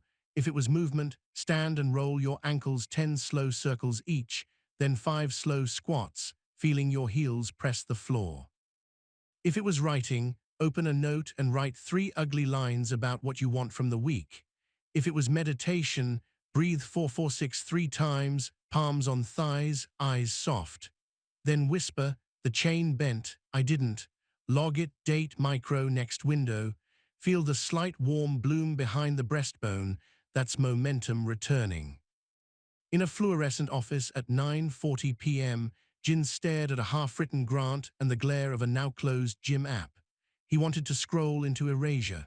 Instead, he ran CRR. He put on shoes, walked the stairs of his building for 10 minutes, hand gliding along cool metal rail, heart easing into a steadier drum. Back at the desk, he opened the document, set a 10-minute timer, and wrote 1 paragraph that didn't try to be good. He closed the laptop with a firm click, the sound neat as a book's shut. He wrote in his log, chain repair, stairs plus one paragraph. The line looked small, it felt like keeping a promise. Small is the kind of true that lasts. Feel the ridges of your fingerprint as you rub thumb and forefinger. Hear the distant murmur of pipes or a car. The nervous system memorizes relief when you pair sensation with recovery. That's why we keep returning to the body. Thought argues, the body records. Sometimes the dip isn't a skipped routine, it's a hard conversation or a mistake that stings. Use the ladder to process, then CRR to rejoin the day. An artist named Salma bombed a portfolio review. Her face ran hot all the way home. On the bus she locates, heat across cheekbones, hollow at solar plexus, buzzing calves. Labels, shame and the thought I'm not ready. Loosens, 446 breath, soft gaze to watch streetlights flick past like slow meteors, jaw unhooked. Leverages, writes a 3-line debrief on her phone, what hurt, what she can change, what she will not abandon. She runs CRR when she steps through her doorway, 10 minutes sorting reference images, one email asking for a specific example of the critique they respect. Ladder first to feel and frame, chain repair to act and continue. Here's a drill called the 2-minute ladder. Set a timer for 2 minutes. For the first 30 seconds, close your eyes and sweep your body like a lighthouse beam from crown to toes, stopping where sensation is loudest, that's locate. Next 30, whisper a label and the thought with diffusion. Next 30, soften your gaze, drop your shoulders, lengthen the exhale and the back of your neck, that's loosen. Final 30, write or say the smallest wise action and do 10 seconds of it. 2 minutes. The timer's bell becomes a tiny rescue boat. And a bedtime practice, the nightly repair sweep. Before you sleep, sit on the edge of the bed where the sheet is cool and the room is a shade darker than your day. In 3 lines, write one repair you made or will make tomorrow. Line 1, what bent. Line 2, the micro you did or will do. Line 3, the value you served by repairing. This reframes the day's narrative from failure hunting to integrity tracking. Your RAS will search for repair opportunities tomorrow because you told it repair matters. Feel the slight weight of your tongue in your mouth, the roof like a warm cave. Breathe so slowly that your ribs whisper against fabric. Identity shift happens in these tiny rooms. You are not the streak, you are the person who repairs streaks. You are not the emotion, you are the awareness that can climb a ladder through it. In a windowless classroom that smelled like dry erase marker, a student named Omar failed a quiz after weeks of effort. He felt the pressure behind his eyes and the prick of tears he didn't want to shed in public. EAL quiet, locate, pressure behind eyes, cold in fingers. Label, grief and the thought this means I can't. Loosen, 3 slow breaths, hands flat on desk, eyes on the rectangle of light under the door. Leverage, he asked the professor for 3 concepts he should rebuild, then went to the library and did a 10-minute chain repair, rewrote 1 summary card for the hardest concept. He texted a friend, bombed the quiz, rebuilding 1 card now, more tomorrow. It didn't fix the grade. It repaired the self-image that earns future grades. Taste plain water and notice how oddly good it is when your mouth relaxes. Run your thumb along the desk edge, smooth then slightly rough where the veneer chips. These sensoria are stones laid across a stream. Each one supports the next step. If anxiety whispers that micro-repairs are cheating, answer with physiology. Consistency beats intensity because of how dopamine and myelin behave. Small, repeated, successful reps notch pleasure and reinforce neural pathways like a trail packed by many feet. White-knuckle pushes can help in a pinch, but they exhaust the system and teach your brain to fear the work. EAL plus CRR keeps your system safe while you grow capacity. Safe doesn't mean easy. It means sustainable. Another scene, quiet, domestic, late afternoon, the light the color of apricots on a table with water rings. Naya promised herself she'd practice violin 10 minutes. She opened social media instead and sank for 25. Shame rose like heat. She set the phone face down, placed her left hand on the varnished wood of the instrument, felt the cool and breathed. Locate, hot cheeks, tight shoulders. Label, embarrassment and the thought I'm undisciplined. Loosen, exhale longer than the inhale, roll shoulders back, soften jaw. Leverage, one open string for 2 minutes with attention on tone. Then CRR, log 2-minute tone work as continuity. The sound filled the room like a clear ribbon. Micro became music. Music became pride. Pride became tomorrow's easy start. Let's tie the ladder to everything you've learned. When a trigger hits, you already know SBP and the 90-second weather rule. EAL slots inside that window, giving the 90-second structure. After you widen with the Window-Widen Protocol and reframe with the 3-angle tripod, you use CRR to protect the next hour from perfectionism's trap. The boundary compass helps you say no to the siren of self-punishment disguised as productivity. The focus anchor matrix and RAS Reset aim the repaired energy at what matters. These tools aren't separate, they braid like strong twine. Each tugs the others into place. Feel your heels meet the floor, the slight spread of your toes inside shoes or against carpet. Unfurl your hands and let your palms face the ceiling for one breath, then return them to rest. Whisper your identity cue, I am the awareness, not the emotion. Add this, I am the one who repairs. That line will save you hundreds of hours over a year, because hours aren't lost when you slip. They're lost when you surrender to the story that slipping defines you. When the day goes sideways, news you didn't want, a plan that unravels, run a ladder walk. Step outside if you can, feel air touch skin, walk at half speed for 5 minutes. With each minute, take one rung. Minute 1, locate. Minute 2, label. Minute 3, loosen. Minute 4, leverage a sentence to yourself about what matters for the next hour. Minute 5, do the first 10 seconds of that action. Send the single-line email, fill the water glass, lay out the shoes for a later run. Re-enter your space through a threshold ritual, carrying the smallest wise action like a candle cupped from wind. This is dignity you can do on the ugliest days. If you lead others, narrate, repair out loud without drama. I missed the mark this morning. Here's what I learned. Here's our micro-adjustment. Here's what matters this afternoon. The room will exhale. You'll give people permission to be human and precise. Culture is a collection of repeated moves. Bring EAL and CRR into the weave. Before we close, look around your space and name 3 colors: muted gray, hard white, a stubborn green plant leaf. Name 1 texture under your fingers and 1 smell, even if it's faint. You're anchoring this knowledge in a memory your body can find fast. Write 1 line, the chain bent, I didn't. Under it, write a micro you can do in 60 seconds the next time a plan breaks. Tape it where your eyes will land when you most want to hide. When the hour comes, breathe, climb, repair, proceed. You are the awareness, not the emotion. You are the climber, not the cliff. You are the keeper of continuity. The day will still throw its weather. Your hands will still find the rungs. And the life you're building will stop depending on perfect conditions to grow. You've learned to repair chains and climb out of dips. Now we'll anchor why you climb at all. Skill without direction can still leave you restless at the end of a perfectly productive day. Today you'll learn the values vector and the 1-inch integrity pledge, 2 practices that align your minute-to-minute choices with the person you intend to be when no one is watching. The vector turns vague ideals into navigational arrows you can follow under pressure. The pledge converts those arrows into actions small enough to execute even when your body is tired, your inbox is loud, or the room is watching. This is where stillness matures into meaning. When you walk this way, momentum feels like belonging. Feel your ribs expand under your palms, 1 hand on your chest, 1 on your belly.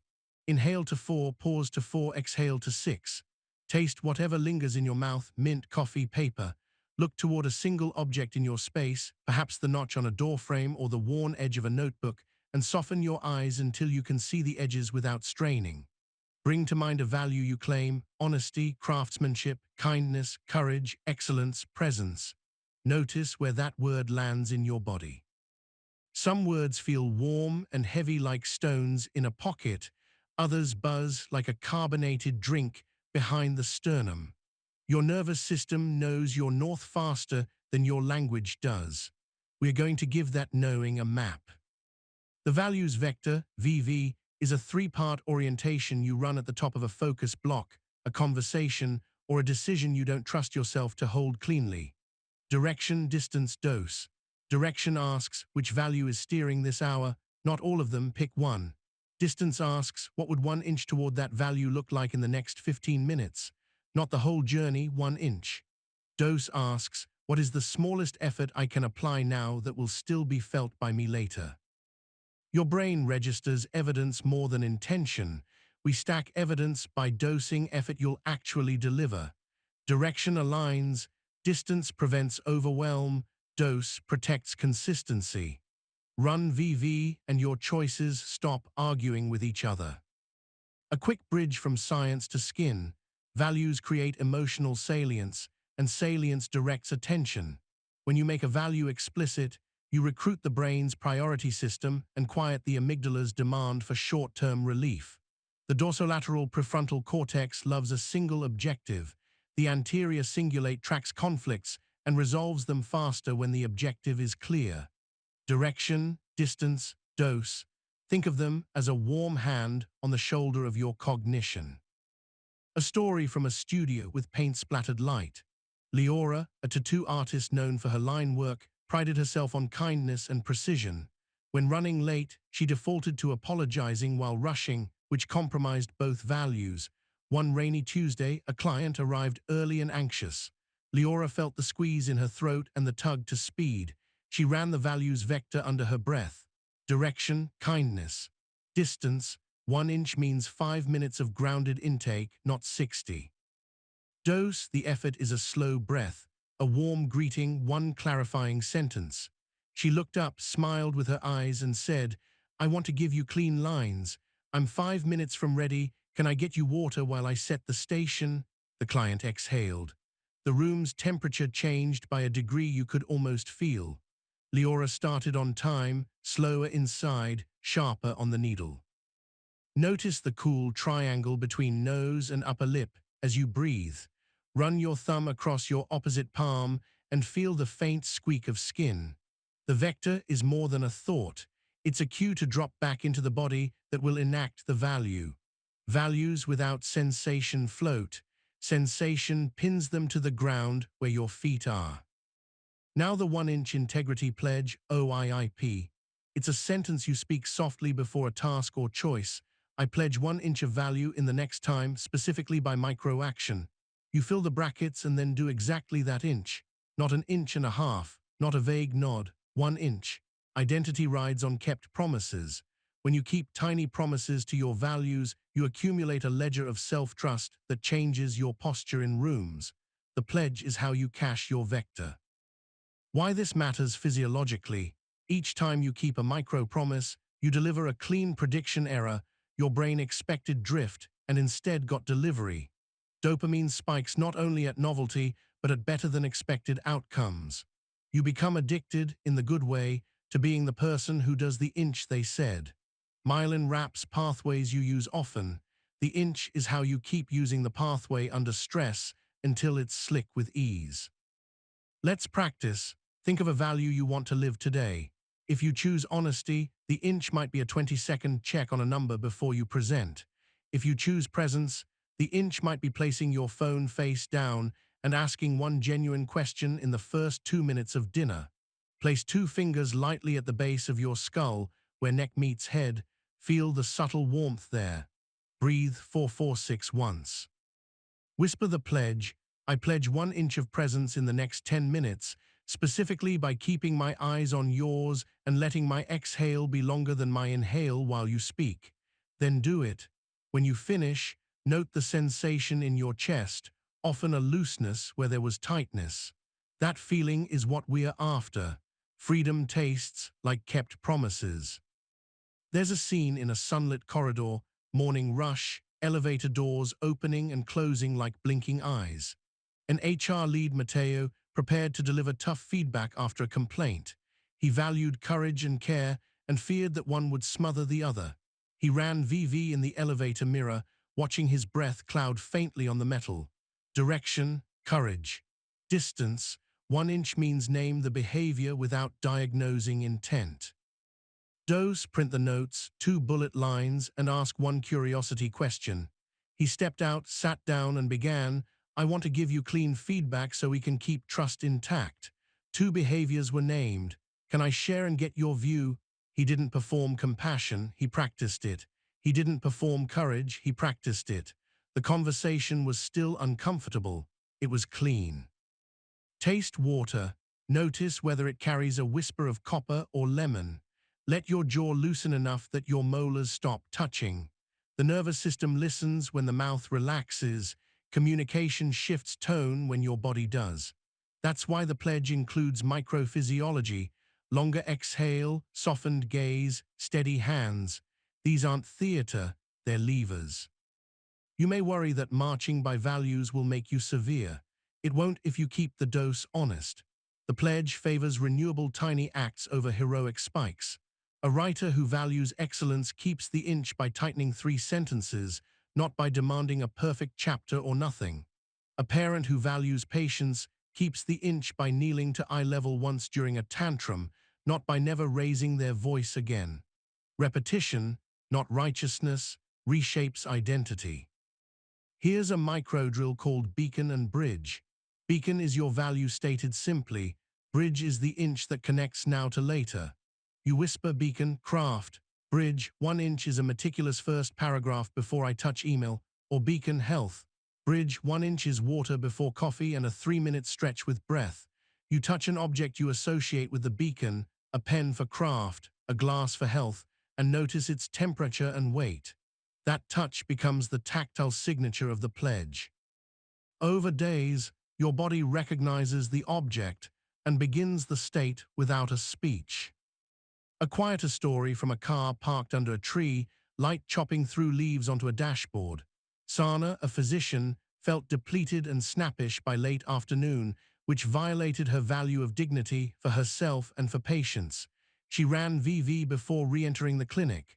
Direction, dignity. Distance, 1 inch is to slow the first greeting in each room. Dose, 1 exhale I can feel in my ribs before I speak.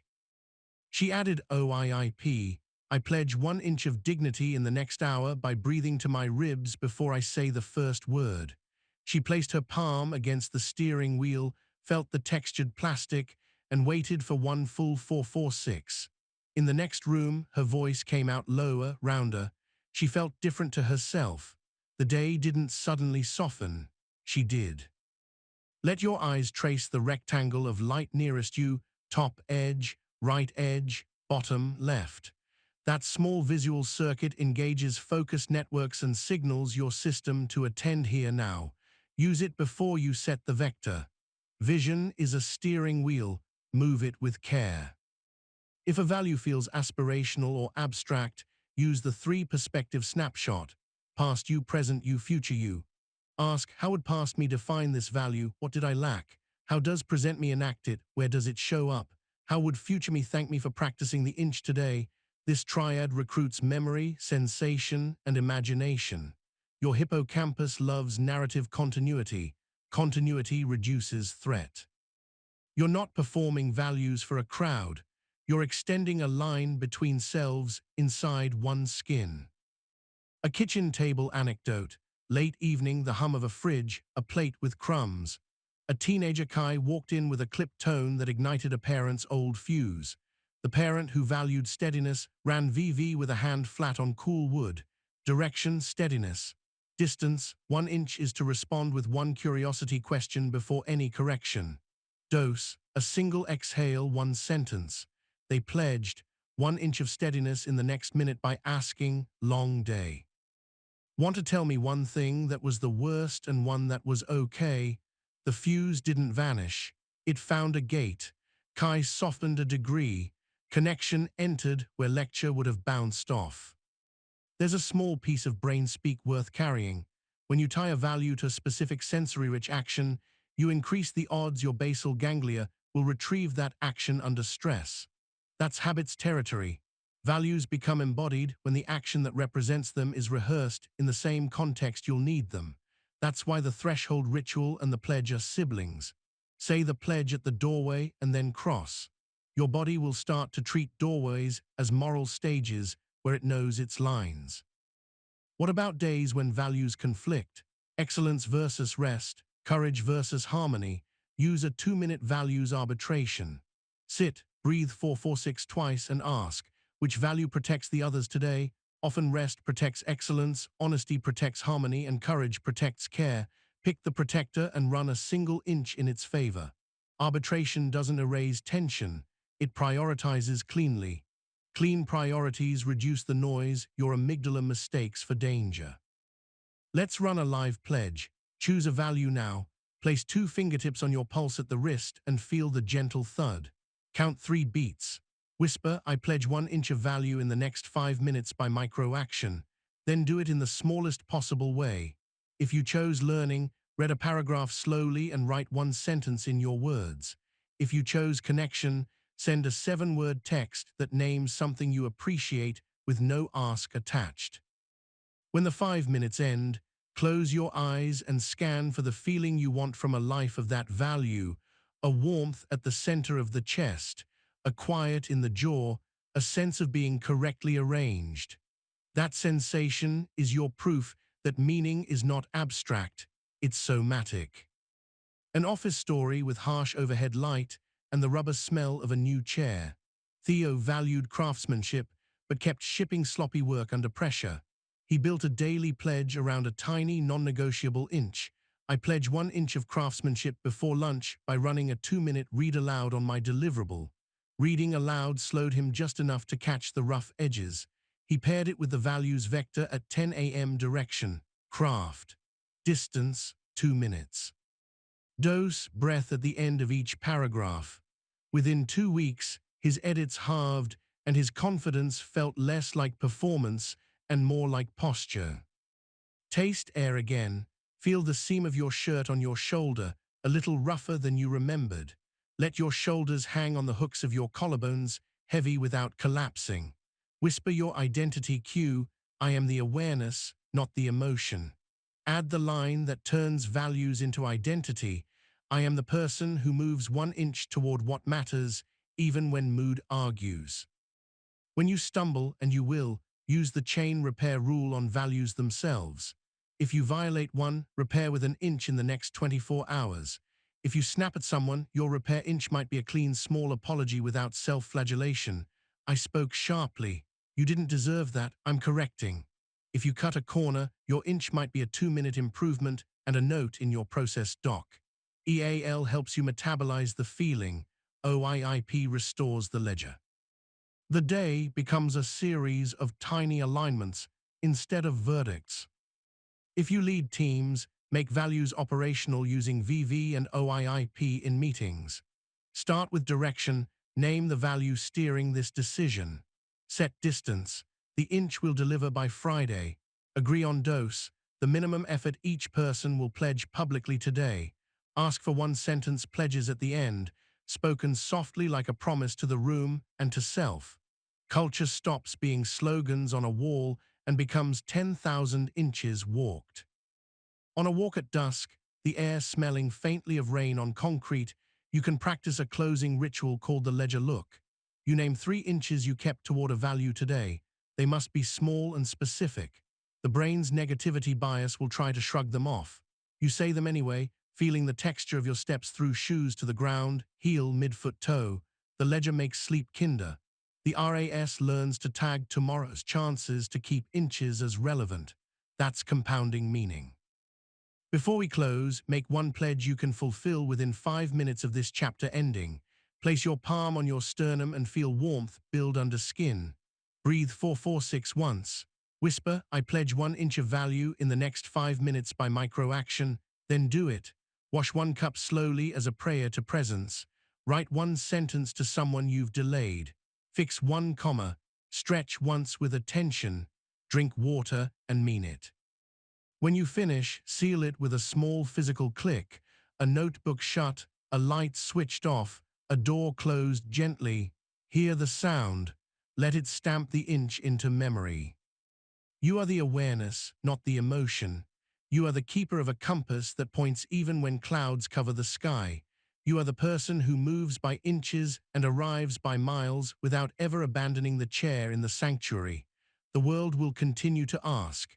You will continue to answer with direction, with distance, with dose, with a pledge your nervous system can carry, with a life that feels like your own skin. You've aligned your inches with what matters. Now we'll turn those inches into hours that hum. Calm, focus, and values can still fray at the joints between tasks. That's where momentum leaks. Today you'll learn the state stacking sequence and the micro-closure method, two practices that convert transitions into fuel and prevent unfinished loops from hijacking the evening. The sequence assembles small, reliable inputs to build a state on purpose: alert, creative, relational, or restorative. The micro-closure locks workrooms behind you so your mind stops dragging mental furniture down the hallway. Together, they create flow without forcing it. This is where inner stillness becomes sustained power. Feel the skin at the bridge of your nose where glasses would rest. It's cooler than your cheeks. Inhale for 4, hold for 4, exhale for 6. Let your eyes soften until edges blur slightly, then sharpen them again on one point, the corner of a book, the pixel edge of a screen, a grain in wood. Notice how that tiny toggle changes your brain's stance. Your state is not random, it's a recipe. The state stacking sequence, S3, is your cookbook. S3 has 3 layers: base, boost, bias. Base is the physiological floor, breath pattern, posture, and one sensory anchor that tells your nervous system which lane to enter. Boost is a short behavior that raises the chemicals you need for that lane: walking for alertness, music for creativity, warm light for connection, darkness for rest. Bias is a single sentence that aims attention where you want it, so your RAS fetches signals that match the lane. For alert deep work, base might be upright posture, 4-4-6 breath, cool air on wrists. Boost might be a brisk 2-minute walk or 10 air squats, then bright task lighting. Bias might be seek structure first, polish later. For creative sketching, base could be a looser spine and longer exhales. Boost a favorite instrumental track at low volume. Bias, explore before decide. For relational presence, base is a softened gaze and warm hands. Boost is a sip of water and one slow exhale together at the door. Bias, be curious, not correct. For restorative, base is a reclined posture with heavier exhale. Boost is lights dimmed and screens away. Bias, nothing to solve. You build your stack in 60 seconds and then you enter. Science without lab coats. The base shifts autonomic tone. Posture and exhale length tip you toward parasympathetic calm or balanced alert. The boost nudges neuromodulators. Movement raises norepinephrine just enough to heighten focus. Music and novelty bump dopamine, making starting feel rewarding. Dim light and slower breath reduce cortical arousal for rest. The bias sentence primes the RAS to pattern match signals aligned with your aim, helping you ignore noise without effort. Stacks repeated become rituals, rituals become state shortcuts. This is neuroplasticity on a schedule. A scene in a co-working loft with plants and the faint smell of espresso. Zed, a developer who moonlighted as a songwriter, used to whiplash between coding and composing, carrying the urgency of one into the tenderness of the other. He built 2 stacks. For code, base, feet planted, pelvis slightly tucked, 4-4-6, eyes on a small dot on a sticky. Boost, 2 minutes of shadowboxing to wake the body, lamp bright. Bias, ship a working path, not a perfect one. For music, base, shoulders loose, jaw soft, longer exhales than inhales. Boost, lamp to warm, 1 sip of tea, the first 30 seconds of a favorite instrumental track. Bias, follow the sound you like, even if it breaks the rule. He ran the code stack at 10, the music stack at 7. Transition time shrank from 40 scattered minutes to 5 intentional ones. He stopped arriving to his guitar with a clenched forehead. Taste the ghost of whatever you last drank. Feel the cool triangle of skin between nose and upper lip as you breathe. Notice the texture under your fingertips, the glassy slip of a screen, the soft drag of paper, the fine grit of a desk's wear. This granularity is your base, even if your boost is just standing and shaking out wrists. Keep the bias sentence embarrassingly simple so your brain adopts it without debate. Now the microclosure method, MCM. Your mind hates open loops. The Zeigarnik effect keeps unfinished tasks sticky, which is helpful until bedtime. Microclosure gives your brain the end of a scene so it can release the set. It has 4 moves: snapshot, stash, seal, sentence. Snapshot is a 30-second capture of exactly where you'll pick up, one line or one bullet at the top of the file or on a card. Next, write intro to section B with example from Maya Call. Stash is a single place you trust where the snapshot lives, top of the dock, a capture app, or a single index card labeled Next Steps. Seal is a physical gesture that marks completion in the body, closing a notebook with a deliberate click, switching a lamp off, pressing palm to chest for a breath. Sentence is whispered identity, workroom closed, I am allowed to leave. The whole method takes 60 seconds. The reward is hours of reclaimed evening. Why it works? Snapshot reduces cognitive load by giving the hippocampus a clear pointer to reload context later. Stash centralizes it so your RAS isn't tasked with hunting. Seal pairs a physical micro-ritual with relief, reinforcing a safe stop. The sentence acts as permission, which matters because guilt masquerades as virtue and keeps you trapped at the desk after you've stopped producing value. This is kindness as productivity. An anecdote from a non-profit office: as the sun angled low and gold across dusty blinds, Ria led grants and brought work home like a fog. At 6 p.m., she started MCM. Snapshot at the top of the dock. Next, call Lewis Ray, budget lines 3 and 7, draft 2 alt phrasings for paragraph 4, ask about the missing letterhead. Stash. She dropped a copy into a single next note on her phone. Seal. She closed the laptop and placed a ceramic stone on top of it, a literal weight and a symbol. Sentence. Workroom closed, I am allowed to leave. Her jaw unclenched. She walked to the bus with shoulders that didn't crawl toward earrings. At 7:30, when the itch to reopen struck, she touched the stone instead. The itch passed like a wave that didn't find a beach to break on. Feel the weight of your tongue resting like a warm animal in its cave. Let your eyes trace a slow rectangle, top edge of the nearest frame, right edge, bottom, left, breathing out along the bottom. Rectangle breathing is a subtle cue that you are safe to transition. Your body loves shapes that repeat. Pair it with MCM and you'll feel the click that tells your amygdala it can stand down. S3 and MCM love each other in the wild. You close one room with micro-closure and open the next with a stack. Seal the code room, stack the dinner room. Seal the dinner room, stack the creative hour. Seal the screen, stack the sleep lane. Transitions stop being drains and become pumps. Think of your day like a series of docks. Boats arrive and leave cleanly. The water between them is still enough for swans. Let's run a micro-practice. Choose a task you can pause within 3 minutes. Work for 1 more minute with focus. Now MCM, write a single snapshot line next. Clarify metric definition for slide 6. Stash it where you'll see it first tomorrow. Seal with a physical click, close lid, flip a light, press palm to sternum and breathe 4-4-6 once. Whisper the sentence. Now build S3 for the next lane, relational presence for 10 minutes. Base, soft gaze, jaw released, shoulders down. Boost, sip water, put phone face down, touch a doorknob and exhale. Bias, be curious, not correct. Step into the room, ask one alive question. Feel the shift. That sensation, jaw soft, chest open, is your proof that you can architect your state. Here's the science bridge you can carry in your pocket. Ultradian rhythms, 90-120-minute cycles of energy, mean your alertness naturally ebbs and flows. Forcing a flat line of performance is war against biology. S3 lets you surf peaks deliberately and use troughs for relational or restorative lanes. MCM shields recovery with a clean stop.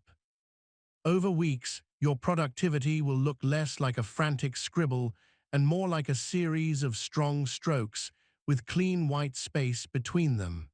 White space isn't laziness, it's where consolidation happens. A scene from a pediatric clinic smelling of hand sanitizer and crayons. Tam, a physician assistant, used to stagger home buzzing with unfinished notes. She trialed MCM at 4:55. Snapshot next. Sign 2 vaccine notes. Call Mrs. Alvarez. Finish growth chart write-up. Stash. Index card in scrub pocket and a copy on her screen. Seal. Hand on doorframe. 1 breath. Light off. Sentence. Workroom closed. I am allowed to leave. At home, when the to-do phantom floated up, she pictured the index card like a book ribbon and felt the permission return. She made soup without narrating charts in her head. The next morning, her hands found the ribbon fast.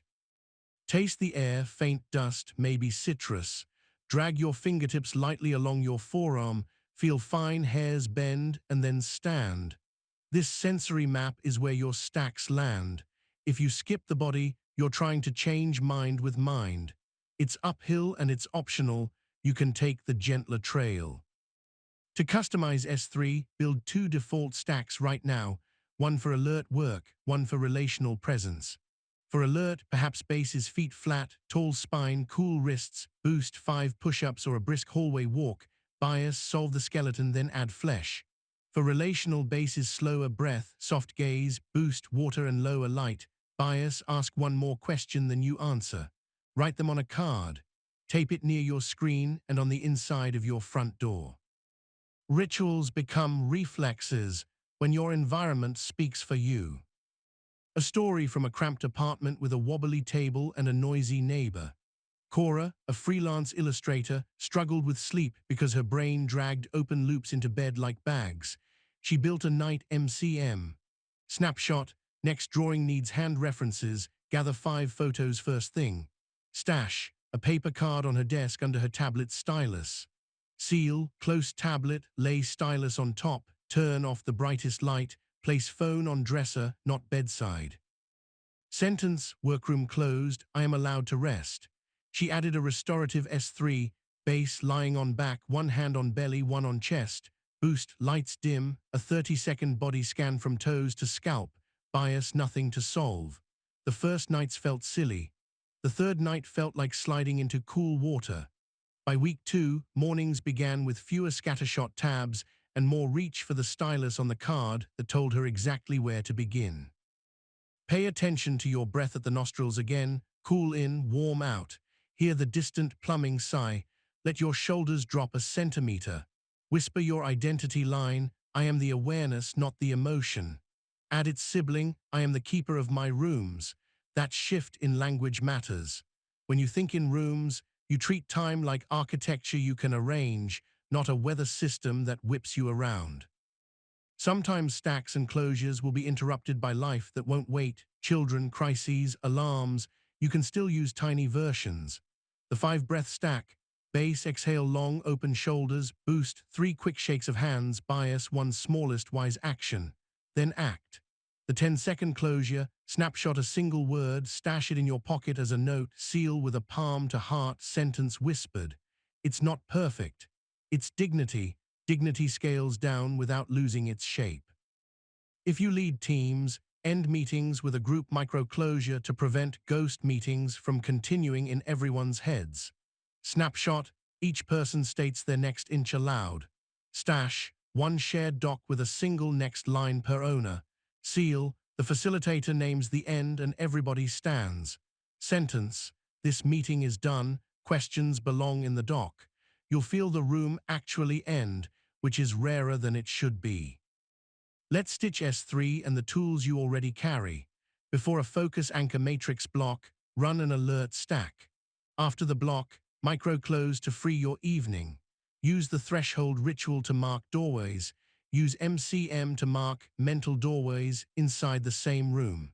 When a feeling surges, the 90-second weather rule and the ladder slot inside the base layer so you don't try to stack on top of a tornado. When motivation dips, The chain repair rule converts a missed stack into a micro stack within 24 hours. The values vector informs your bias sentence. Each piece is a string. You braid them into a rope that holds when the day shakes. Feel the chair under your thighs, the grain of fabric where it meets skin. Listen for the smallest sound, the electronic hush, a bird trill, your own pulse in your ear if you grow quiet enough. Take one breath longer than the last. Picture 2 rooms you visit tomorrow, work and home, screen and street, task and table. Write 2 stacks, 1 closure for each. Place the words where they'll meet your eyes at the thresholds that matter. Your environment is your ally, let it carry you. A final story for this chapter. A teacher named Ned stood in an empty classroom at 4:12, the whiteboard smudged gray, the air smelling like dry markers. He used to take the day home. The kid who cried, the joke that landed wrong, the ungraded stack. He tried something new. Snapshot next. Grade 5 essays start with amnias. Email counselor Ray Marcus. Add Friday circle question. What surprised you? Stash. A single card clipped to the board with a magnet shaped like a star. Seal cap the markers one by one. Wipe hands with the scratchy brown paper towel. Turn off the string lights. Leave the overhead off. Sentence.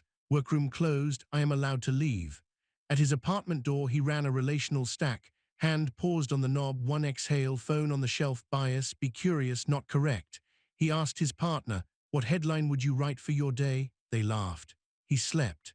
The essays waited, organized and unthreatening, under the star magnet. The room had held them for him, because he had taught it how. You are the awareness, not the emotion. You are the keeper of your rooms. You can build states like scaffolds and exit them like a craftsperson cleaning their bench, tools in place, light off, door shut with a soft click that sounds like self-respect. Flow won't always appear when summoned, but with S3 and MCM, you'll spend more time where it visits and less time dragging in the dark. This is the art of inner stillness extended across a day. Entering on purpose, leaving on purpose, and letting purpose accumulate. You've learned to stack your state and close your rooms. Now we'll take stillness into the arena that rattles most nervous systems, other people. A stray tone, a clipped text, a raised brow, and your body surges before your mouth knows what it will say. Today you'll learn the signal, story, split, and the care talk, 2 partner tools for conflict that keep you precise, kind, and unshakable. The split separates what happened from what you're telling yourself about what happened. Care gives you a clean way to speak once you've seen clearly. The promise, you'll stop bleeding energy into misunderstandings and start turning hard moments into trust. Feel the air cool the small triangle of skin between nose and lip. Let your shoulders drop a centimeter. Hear the farthest sound you can detect, plumbing, traffic, a faint electrical hush. Your body is your first instrument in conflict. We tune it before we play it. Breathe 4-4-6 once. Good. The signal story split SSS starts here. When a trigger hits, you run 4 moves. Spot, strip, say, select. Spot asks, what's the cue my body just reacted to? Exact words, volume, face, timing. Strip means peel the signal from the story. Signal is observable facts. Story is your brain's immediate headline about intent or character. Say means label the story with diffusion. I'm having the story that. Select means choose a value-aligned inch based on signal, not story. You aren't denying feelings. You're sorting data so feelings stop driving the car with their eyes closed. Bridge the science in simple clothes. Your amygdala tags ambiguity as threat. Your RAS then hunts proof of your first interpretation. Labeling story as story interrupts the confirmation loop and returns blood to the prefrontal cortex.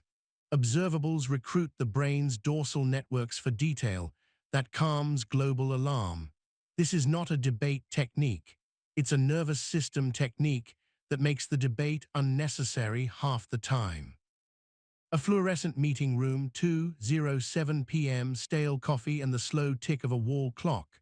Arjun presents a draft. A director says, this misses the mark, then glances at his watch. Arjun's chest spikes. Spot, phrase and watch glance. Strip, signal, misses the mark plus watch glance. Story, I'm incompetent and boring him. Say, I'm having the story that he thinks I'm out of my depth. Breathe 446. Select smallest inch based on signal, ask for specifics. Could you name the 2 marks you were aiming for so I can target the revision? The room pivots to concrete. The watch glance stays a watch glance, not a verdict on Arjun's career. He leaves with a list, not a wound. Taste the ghost of coffee, feel the rim of your cup with a thumb, the micro snag where glaze meets clay. Sensation keeps the split honest. Without the body, you're sorting abstractions with an engine revving high. With the body, you're sorting with a steady hand. Now care talk, clarify, acknowledge, request, edge. Clarify means put the signal on the table neutrally. When you said we'll see after I propose the timeline, acknowledge gives the other person's possible need or you're part of the load a humane nod. I imagine you're worried about quality and I could have been clearer on resources. Request is the smallest specific ask. Can we agree on the 2 criteria that define good enough by tomorrow at 10? Edge is your clean boundary or fallback if the request isn't met. If we can't define it by then, I'll ship an A-B version and mark assumptions. Care keeps dignity for both sides without letting the conversation drift into personality court. You're not performing calm, you're building a bridge plank by plank. A short scene from a kitchen, tile cool under bare feet, the fridge humming. Ye text their partner, running 30 late. The reply comes iced. Of course.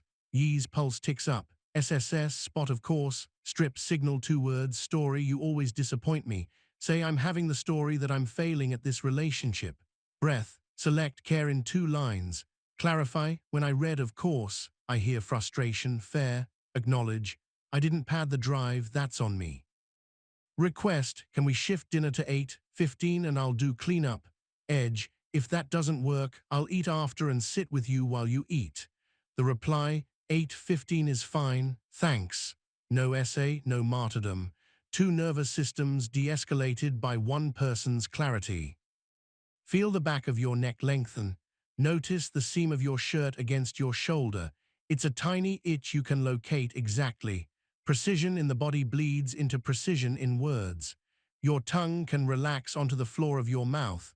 Notice how that softens your throat. That softness is not weakness. It's a corridor your sentences can walk through without scraping. Micro-practice, the 2-beat delay. In the wild, give yourself 2 heartbeats between trigger and talk. In those beats, whisper inside, signal or story, then breathe 1446 and choose either to ask for signal or to care. 2 beats is a lifetime at conversational speed. It turns reactivity into authorship. Let's add the 12-word truth, a care companion for high-heat moments. 12 words, no more, a clean, kind sentence that names what matters and what you'll do next. I want us safe and clear. I'll pause now and return at noon. I care about this and us. I'll rewrite and send at 10. 12 words are a gift to a flooded brain. They fit through the door when complex tact won't. Science under the hood. Concise, concrete language reduces cognitive load for both nervous systems. The anterior cingulate stops firing error signals when a path forward appears. The vagus nerve gets the memo. Stand down, there is a plan. That's why 12 words can feel like cool water on a hot face. A story where tone mattered more than thesis. Nura and her co-founder Eli argued weekly about roadmap. Today, Eli said, we need to rebuild the onboarding again. Nura's jaw set, her stomach cooled. SSS, signal the sentence, story, he thinks my last 2 months were wasted. She labeled it, breathed, and selected care. Clarify, when you say rebuild again, do you mean the whole flow or first screens? Acknowledge, I know I've guarded this design. I want new users to feel held. Request, could we run tomorrow's tests on screens 1 and 2 before we scope a rebuild? Edge, if drop-off stays above 40%, I'll greenlight a broader change. Eli nodded slowly. Heat dropped. The product got better, not just louder. Feel the smooth, hard edge of a table under your palm. Slide your fingers until you meet a tiny nick. That nick is what specifics feel like. Conflict dissolves in specifics. Narrative thrives in vagueness. Keep asking for edges you can touch. You'll run into a fear. If I clarify, they'll think I'm nitpicking. If I state an edge, they'll think I'm cold. Care isn't about perception management. It's about nervous system safety and clean agreements. People may project. Let them. Your job is to speak facts, honor values, and move 1 inch. Boundaries feel harsh to people who benefited from your blur. They will learn your shape. Try the name, then ask drill when the room's temperature rises. Name the signal in 10 words or fewer, then ask a question that seeks usefulness. I hear unrealistic. What would make it realistic by Friday? I see crossed arms and quiet. What's missing for you? The body often answers before the mouth. Watch for a shoulder drop, a throat swallow, eyes widening by a millimeter. Those are green lights. Proceed. A hallway story, a teacher mate gets stopped by a parent whose voice is already sharp. You're not challenging my kid. Mate's body flares, SSS. Signal, sentence plus tone plus hallway crowd. Story, I'm being attacked and must defend, say it inside. Select, care in public economy. Clarify, you want more challenge. Acknowledge, I want that too. Request, can we sit at 3:30 to look at work samples? Edge, hallway's not great for detail, I'll email a time. The parent's chin lowers, the pitch drops. A meeting appears where a spiral almost did. Stillness chose the door. Taste water. Notice whether it carries metal or lemon. Let your breath lengthen. Even these tiny acts are not frivolous. They reset your language center so you can pick words you'll recognize later as your own. Sometimes the signal includes harm, insults, contempt, boundary violations. Care still applies sharper. Clarify, when you called me stupid, that crossed a line. Acknowledge, I'm willing to discuss the work. Request, we can continue if we keep it on the task. Edge, if it happens again, I'm leaving and we'll reschedule with a third person. That's not drama, that's containment. Your nervous system deserves walls where it needs them. Microdrill for tonight. Write 2 columns on a card. Signals I often misread and stories I tend to tell. Under signals, list neutral atoms. Short K, delayed reply, no emoji, loud sigh. Under stories, write, they're mad, I'm failing, they don't care. Tomorrow, when one arises, run SSS and pick a care request that tests the story with kindness. You're training your RAS to fetch alternatives instead of proof for your first fear. An intimate scene, a living room, lamplight warm, dishes in the sink. Danny said to Rue, you're on your phone a lot when I'm talking. Rue's chest prickled, fingers tightened on the case. SSS, signal words, story, you think I don't love you, say it inside. Select, care with a 12-word truth. Clarify, you're saying my phone pulls me away. Acknowledge, I miss you too when I look down. Request, can we try no phones for the first 20 minutes after work? Edge, if I slip, I'll put it on the shelf. Rue added, I want us back. 12 words, I want us present and warm, I'll shelf my phone first. The room felt like a sweater taken off after too long. Hear the smallest sound in your space, the clock click, the neighbor's laugh, the hum that proves the world is still running without your supervision. Relax the tiny muscles around your eyes. When you can soften your gaze in conflict, you send a non-verbal signal of safety that people mirror unconsciously. Your words land on ground instead of ice. If you laid, ritualize care at the start of tense meetings. We'll separate signals from stories, we'll name one request and one edge, we'll pause if heat rises. Put those norms on the wall. The room will learn them faster than you think. Culture is repeated sentences. Sometimes you'll be wrong, your story will miss. When that happens, repair without drama. I told myself a story and reacted to it. The signal didn't warrant that. Here's my correction. Your body will register relief and file that move under ways to stay human. Shame dissolves quickest in specificity plus action. Add the hand-to-heart reset for conversations that jolt you. Palm touches sternum for one breath while you keep eye contact. It's subtle enough to do in public, powerful enough to spike vagal tone.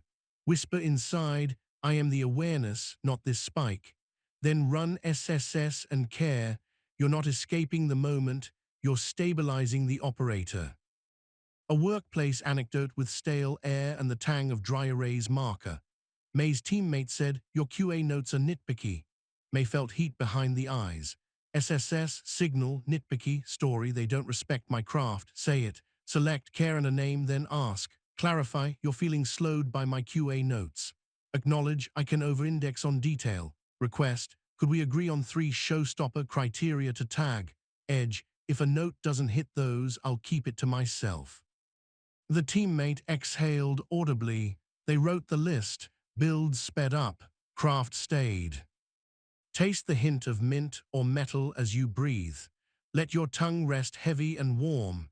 Scan your body and find one area of ease, not tension, maybe the calves on the chair, the skin of the forearms in cool air. Let attention rest there for 3 seconds. Ease is fuel. Bring it into the talk. Here's a tiny evening practice called the 3 S's: signal, story, step. At day's end, recall one friction. Name the signal, the story you told, and the step you took or will take with care. Write it in one line. Over time, you'll watch your ratio shift from story-driven reactions to signal-led requests. That's what maturity looks like from the inside. Fewer trials about character, more agreements about behavior. If a conversation goes off the rails, use the porch move. Picture stepping onto a porch together, even in words. Say, I think we're both spiraling stories. Can we step to the porch? Just signals and one next step. The metaphor disarms. Your bodies imagine fresh air. You restart. It works more often than it should because humans love places and your language just built one. A final scene for this chapter. An office kitchen, microwave hum, someone's fish reheating like a dare. A colleague says to Jonah, "You always take the easy tickets." Jonah's heartbeat climbs. SSS. Signal, words plus public setting. Story, I'm lazy in their eyes, say it inside. Select, care, light and clean. Clarify, you're seeing me pick smaller tickets. Acknowledge, I've grabbed those to clear blockers. Request, want to split the big one at 2 and pair. Edge, if not, I'll take the authentication bug next. The colleague's eyebrows drop. The kitchen unclenches. They book 2 p.m. The fish is still a war crime. The room is survivable. Let your breath lengthen one last time. Feel the chair under your thighs, the floor under your heels, the cool ribbon of air along your wrists. Whisper your identity cue, I am the awareness, not the emotion. Add today's line, I am the one who separates signal from story and speaks with care. Conflict won't vanish, but now it will feed trust more than it feeds fear. You'll leave fewer scorch marks and more trail markers. You'll spend less of your life cleaning up what your nervous system blurted, and more of it building what your values describe. You've learned to separate signal from story and to speak with care. Now we'll step into the future before it arrives. Pressure often wins because it's rehearsed more times than your best self. Today you'll learn future you casting and the Pre-Mortem Playbook, 2 practices that let you experience tomorrow's heat with today's calm, then bottle what worked. Casting installs a vivid, body-based template of who you'll be in a high-stakes moment. The playbook turns imagined stumbles into prepared moves, so surprise stops stealing your blood flow. The promise is simple. You will stop being shocked by familiar storms. You'll arrive having already walked the room. Feel the temperature of air on the small triangle of skin between your nose and upper lip. Inhale for 4, pause for 4, exhale for 6. Notice the weight where your clothes meet your shoulders, the seam just rough enough to register, the subtle cool along your wrists. Bring to mind a coming scene that tugs at your gut, an interview, a difficult parent meeting, a performance review, a first date after a long winter. Don't flood yourself, just let the outline sharpen. Future you casting begins with 3 anchors: environment, embodiment, expression. Environment is the sensory map of the room you'll enter: light, sound, temperature, texture.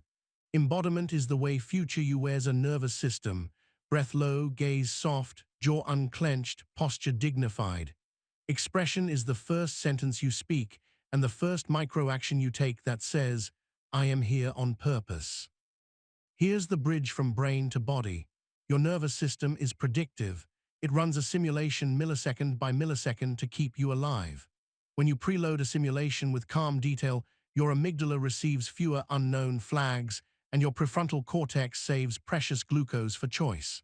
The reticular activating system obeys rehearsal. What you've tasted, felt, and said in safe practice becomes what it searches for in the wild. This isn't make-believe, it's deliberate predictive coding. Close your eyes for 20 seconds. Environment, see the room, fluorescent buzz or window light, the chair's fabric scratch or leather glide, the smell, printer, ozone, coffee, dust after rain. Embodiment, feel yourself place both feet on the floor, your pelvis stacked, your shoulders heavy without collapse, jaw loose, tongue resting like a warm animal in its cave. Expression, hear your first sentence. Keep it simple and values forward. Thanks for making time, my aim is clarity and collaboration. Or I'm glad to be here, I'd love to start with impact and constraints. Follow it with a tiny physical action that settles you, aligning a pen parallel to the pad, placing your phone face down, taking a slow sip of water. Run the sequence twice. You're casting a role you will occupy, not pretending you're someone else. Future you is you, with your tools on. Taste whatever lingers, mint, coffee, metal. Let your eyes open to a soft focus, and then sharpen on a single edge. A book spine's line, the pixel seam of a screen. That toggle is a switch you'll use before you step into the real room. Now we add a scene. Raimi, a product manager, kept shrinking in executive reviews. Heart race, mouth dry, voice too fast. 2 nights before the next review, he ran future, you casting. Environment, cold air from a vent on the right. Chairs too low, the soft hiss of an espresso machine down the hall. Embodiment, feet planted inside low shoes, back tall, breath 446.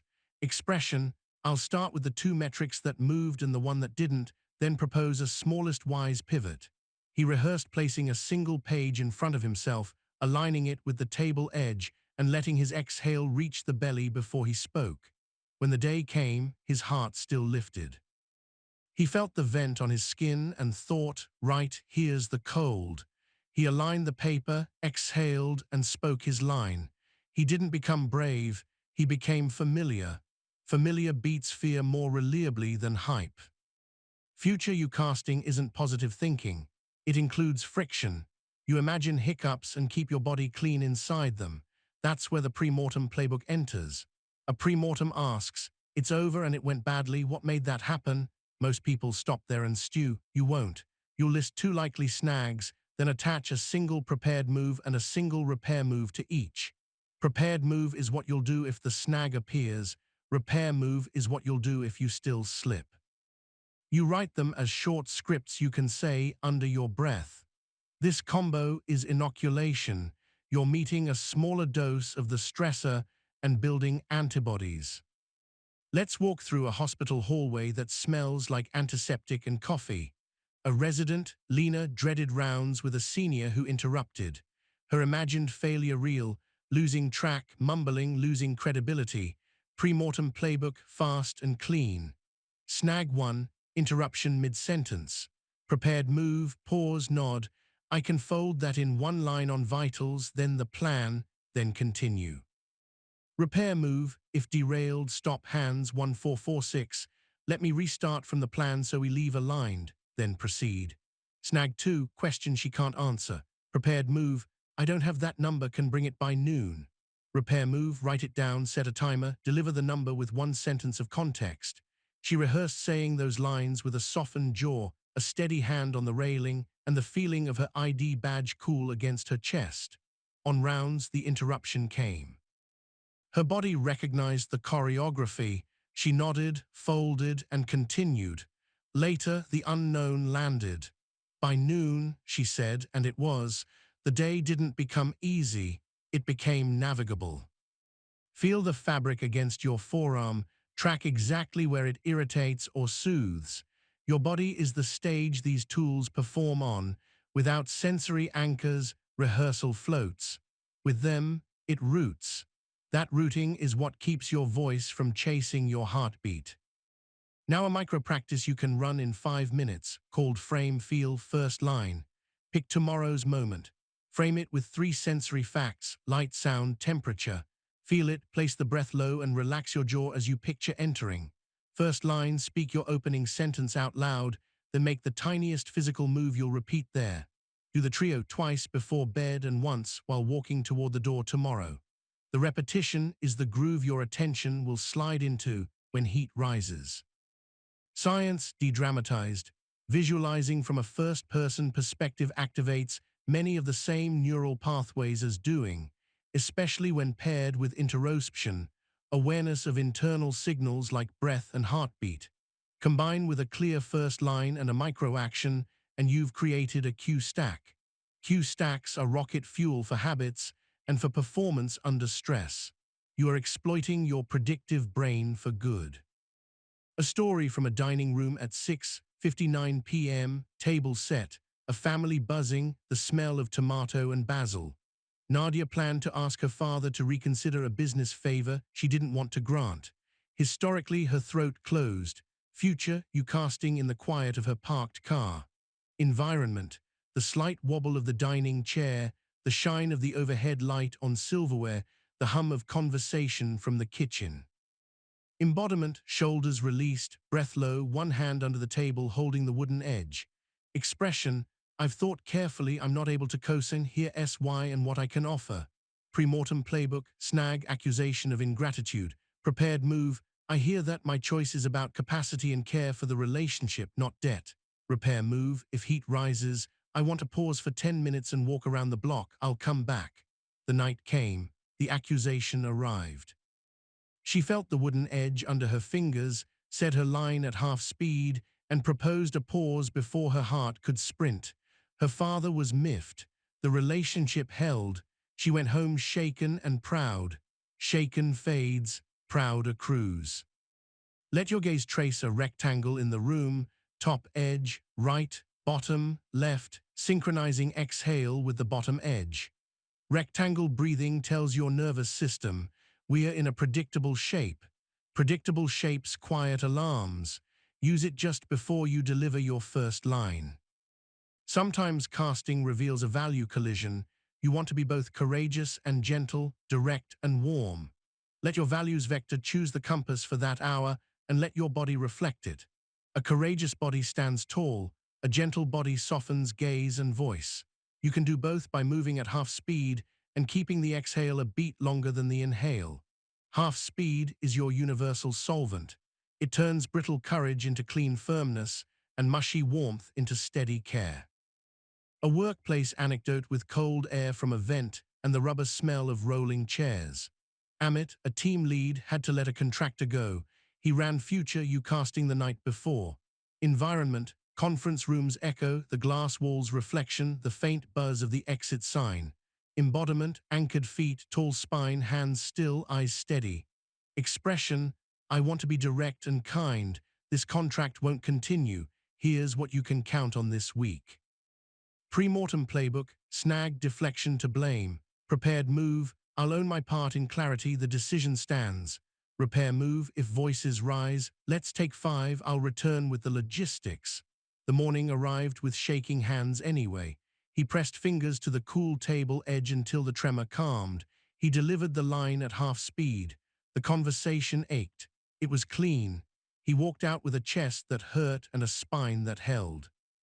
That feeling, hurt without collapse, is the signature of integrity under load. Taste water. Feel the rim of the glass on your lip, then the bloom of cool down your throat. That tiny act is your proof that you can do precision in any room. Precision is what future rehearsal buys you. When everyone else is playing defense against adrenaline, you'll be executing small, prepared choices. Now a drill to weld the playbook into muscle memory, the 2-snag rehearsal. For any coming scene, write only 2 likely snags and 2 lines, your prepared move and your repair move. Say them aloud twice in a mirror and once while walking, breathing 4-4-6. Then put the lines into your phone as a 2-item checklist titled with the scene. When the scene closes, check them off whether or not they happened. Your brain loves closure. it will generalize your sense of competence to future scenes. That's not placebo, it's associative learning. Add the 90-second weather rule inside casting. When you rehearse, let the imagined spike crest and fade without story. Teach your body that even in rehearsal, emotions have a shape and a finish. The more your body believes that spikes end, the less it will beg you to escape the room when a spike starts. This is exposure with compassion. A small domestic scene under cold light at a kitchen island. Jo prepared to call a landlord about a deposit dispute. Historically, her voice shook. Future, you casting with the phone in hand. Environment, the click of the gas stove cooling, the squeak of a bar stool, the faint citrus from a cut lemon. Embodiment, hands on the counter, press of palms, grounding, exhale longer than inhale. Expression, I'm calling about the deposit. I'd like to review the clause and propose a date for return. Pre-mortem snag, stonewall, prepared move. I'll send a summary email now. What's your address? Repair move. If the call ends badly, step outside for a 3-minute walk, then send the email with the clause excerpt and dates. She ran it. The stonewall came, palms pressed. Your email? She asked. The walk after was cool, the night air tasting faintly like rain. The email went out. She slept. Feel the tiny muscles around your eyes, soften them. Let your shoulders hang on the hooks of your collarbones. Whisper inside, I am the awareness, not the emotion. Add, I am the person who arrives rehearsed. That line will lower your pulse 10 beats when doors open. If you ever worry that rehearsal will make you stiff, pair casting with curiosity. The first line sets the stage, the second invites the room. My aim is X. What's yours? Prepared doesn't mean scripted to death. It means you can improvise without fear because your spine remembers what it stands for. Sometimes, despite all of this, you'll freeze. Freezing is a nervous system strategy, not a moral failure.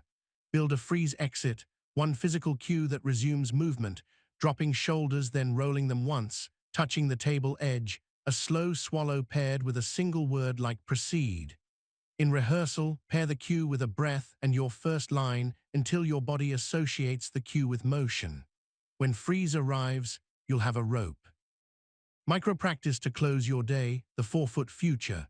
Stand and take 4 slow steps, one for each part of casting. Step 1, see the room's light. Step 2, settle the breath low.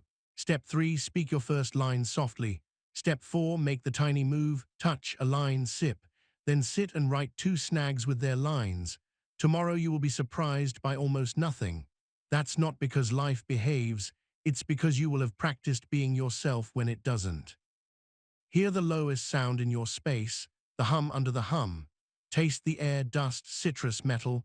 Press thumb to forefinger and feel the ridges catch, release, catch.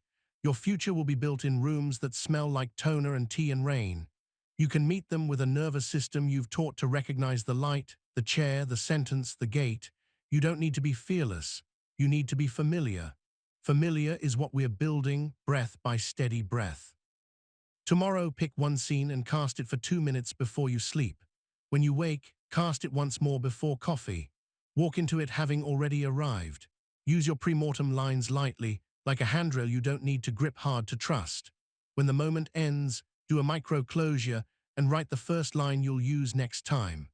This is how life stops feeling like an ambush and starts feeling like a series of rooms you know how to enter and leave with your dignity intact. You are the awareness, not the emotion. You are the person who arrives rehearsed. You are the pilot who studies the map and then flies the weather, steady hands on a living craft. Pressure will keep testing you.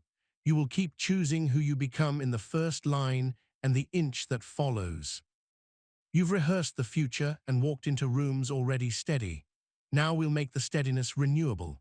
Inner stillness is a craft, and crafts live or die on maintenance. Today you'll learn the energy budget blueprint and the keystone weave, 2 frameworks that keep your nervous system funded and your habits braided so one tug pulls the rest along. The blueprint turns your day into a simple economy where you invest, spend, and refund energy deliberately. The weave links small actions so momentum keeps moving even when motivation naps. This is how you stop being a weekend warrior and become someone whose baseline is sturdy on ordinary Tuesdays. Feel the faint cool at the tip of your nose as air enters, then the gentle warmth as you breathe out. Notice the weight of your body where chair meets thigh, the fabric's grain pressing a quiet map into skin. Let your jaw slacken and your shoulders descend a centimeter. Think about yesterday's point of collapse, the hour you reached for sugar, for scroll, for a fight. That collapse wasn't a moral failure. It was an overdraft. The energy budget blueprint treats your biology like a checking account with 3 columns: deposits, debits, and dividends. Deposits are actions that restore your parasympathetic balance and cognitive fuel: sleep, sunlight, steady protein, movement that makes breath generous, connection without performance.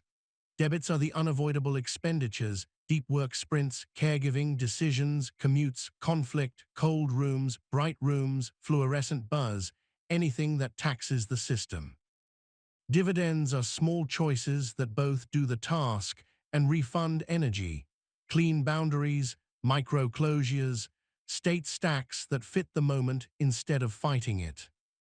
In plain neuroscience, prefrontal function is glucose-hungry and sleep-dependent. Vagal tone predicts resilience. Dopamine rises with progress and purpose. When debits outrun deposits, the amygdala grabs the wheel and you finance the afternoon with adrenaline and caffeine.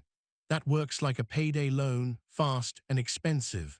The blueprint asks you to plan 1 deposit before each predictable debit and 1 dividend after. Think of it as breath built into the calendar. A story from a windowless office that smelled faintly of toner and lemon cleaner. Kemi, a customer support lead, hit a 2 p.m. wall daily and coped with a silent cookie binge that left her foggy and proud-ashamed. She sketched her budget.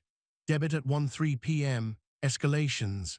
Deposit at 12:05, 10-minute walk in daylight with 2 slow 4-4-6 cycles at the corner under the sycamore, protein and water she could finish in 8 minutes. Dividend at 3:05, micro-closure plus a 2-minute values check to tag 1 win. On day 3, the wall was still a wall, but it didn't knock her down. She noticed the sun on the back of her hands during the walk and the way her jaw unhooked without instruction. By week 2, the cookie urge had lost its claws, not gone, defanged. She wasn't tougher, she was funded. Taste the ghost of whatever lingers: mint, metal, coffee. Rub thumb against forefinger until you feel the ridges catch, release, catch. The texture tells your system that you're here, not trapped in the thought about later. Write this inside your mind: before a known debit, I fund; after it, I harvest.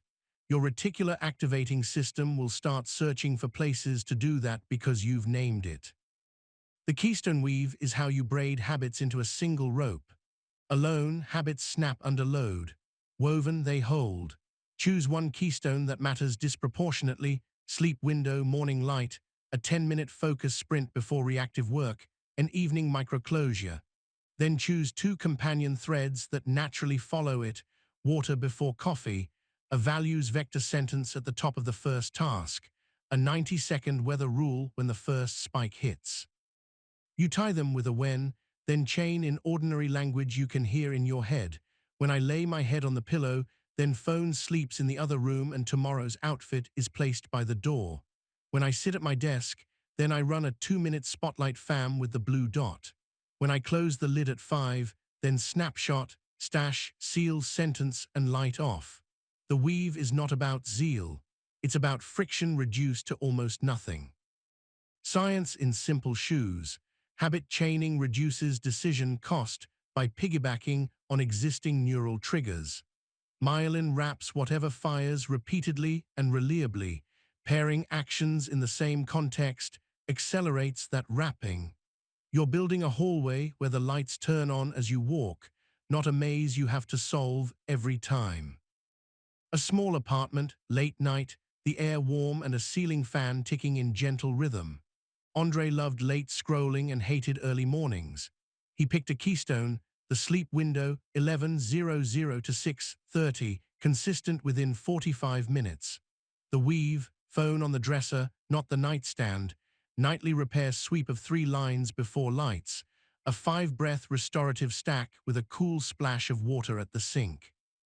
He wrote his chain, when I put the glass down, then phone goes to the dresser and lights go off. When I wake, then curtains open and face finds morning light before anything digital. The first nights felt itchy. The fan ticked. He wanted the blue glow. He ran the 90-second weather rule for the itch, then the thought, I'm having the urge to scroll and the urge can pass without me. In 2 weeks, mornings stopped feeling like a cliff. He wasn't transformed. He was woven. Feel the skin along your wrists where air moves cool. Notice the tongue settle heavy, warm, quiet. Let your gaze soften and take in the edges of the room without naming anything. Your nervous system loves edges. They prove the world is not one bright smear. The budget and the weave both thrive on edges you can specify, time windows, doorway cues, gestures you can feel. Micro-practice, run a 1-day budget. Pick 1 heavy debit tomorrow. Write 1 deposit 14 minutes before it, something you can execute in 5, walk to a window, a protein snack, a slow exhale with shoulders dropped, 1 sentence of values vector to aim the hour. Choose 1 dividend that takes 2 minutes after, micro-closure with a single next line, a gratitude in shadow note naming 1 hard thing that had a silver thread, a quick stretch with breath. Put those on a sticky at eye level. Do them at half speed. Hear the tiny sounds, the tap of the pen, the click of the lid, the exhale like fog on glass. Half speed is your multiplier. Another scene, a surgical resident martyr rotated to nights. Debits stacked like bricks. She made the budget ruthless and kind.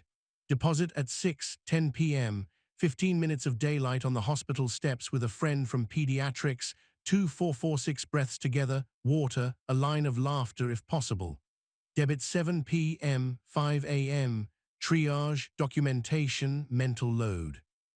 Dividend at 5:10 a.m., micro-closure in the chart, a single text I'm out. Shower then sleep to anchor exit, blackout curtains, eye mask, cool room. She tied a weave to post-shift. When I hang the badge on the doorknob, then shower happens without debate. When shower ends, then phone goes to do not disturb and earplugs in. When I wake, then 10 minutes of light on the porch before I look at any feed. Night shift didn't become gentle, but it stopped being a rolling car that dragged her. She had handles. Taste water again. Sense the rim touch your lip. Feel the cool slide and the slight constriction as you swallow. These tiny physical acts become dividends when you do them deliberately. An exhale is free money. Sunlight is free money. A boundary sentence is free money. You're not chasing hacks. You're collecting royalties from your biology. Let's wire your morning and evening with 2 micro-protocols. The morning systems check and the night dock. The check is 60 seconds. Breathe 4 4 6 once, name 1 value to aim, direction, pick 1 target for your first fam block, feel your feet and whisper your identity cue. The dock is 90 seconds. Micro-closure snapshot, place a physical object over your work tool, a book, a stone, a cloth, dim light, whisper, workroom closed, I am allowed to leave. These are deposits and dividends that cost almost nothing and pay daily. Anecdote from a loud open-plan office, overhead LEDs too white, the freezer humming behind a thin wall. Priyanka, an engineer, felt frazzled by 4 p.m. even on good days. She asked herself the budget's simplest question, what refunds me? 3 answers surprised her.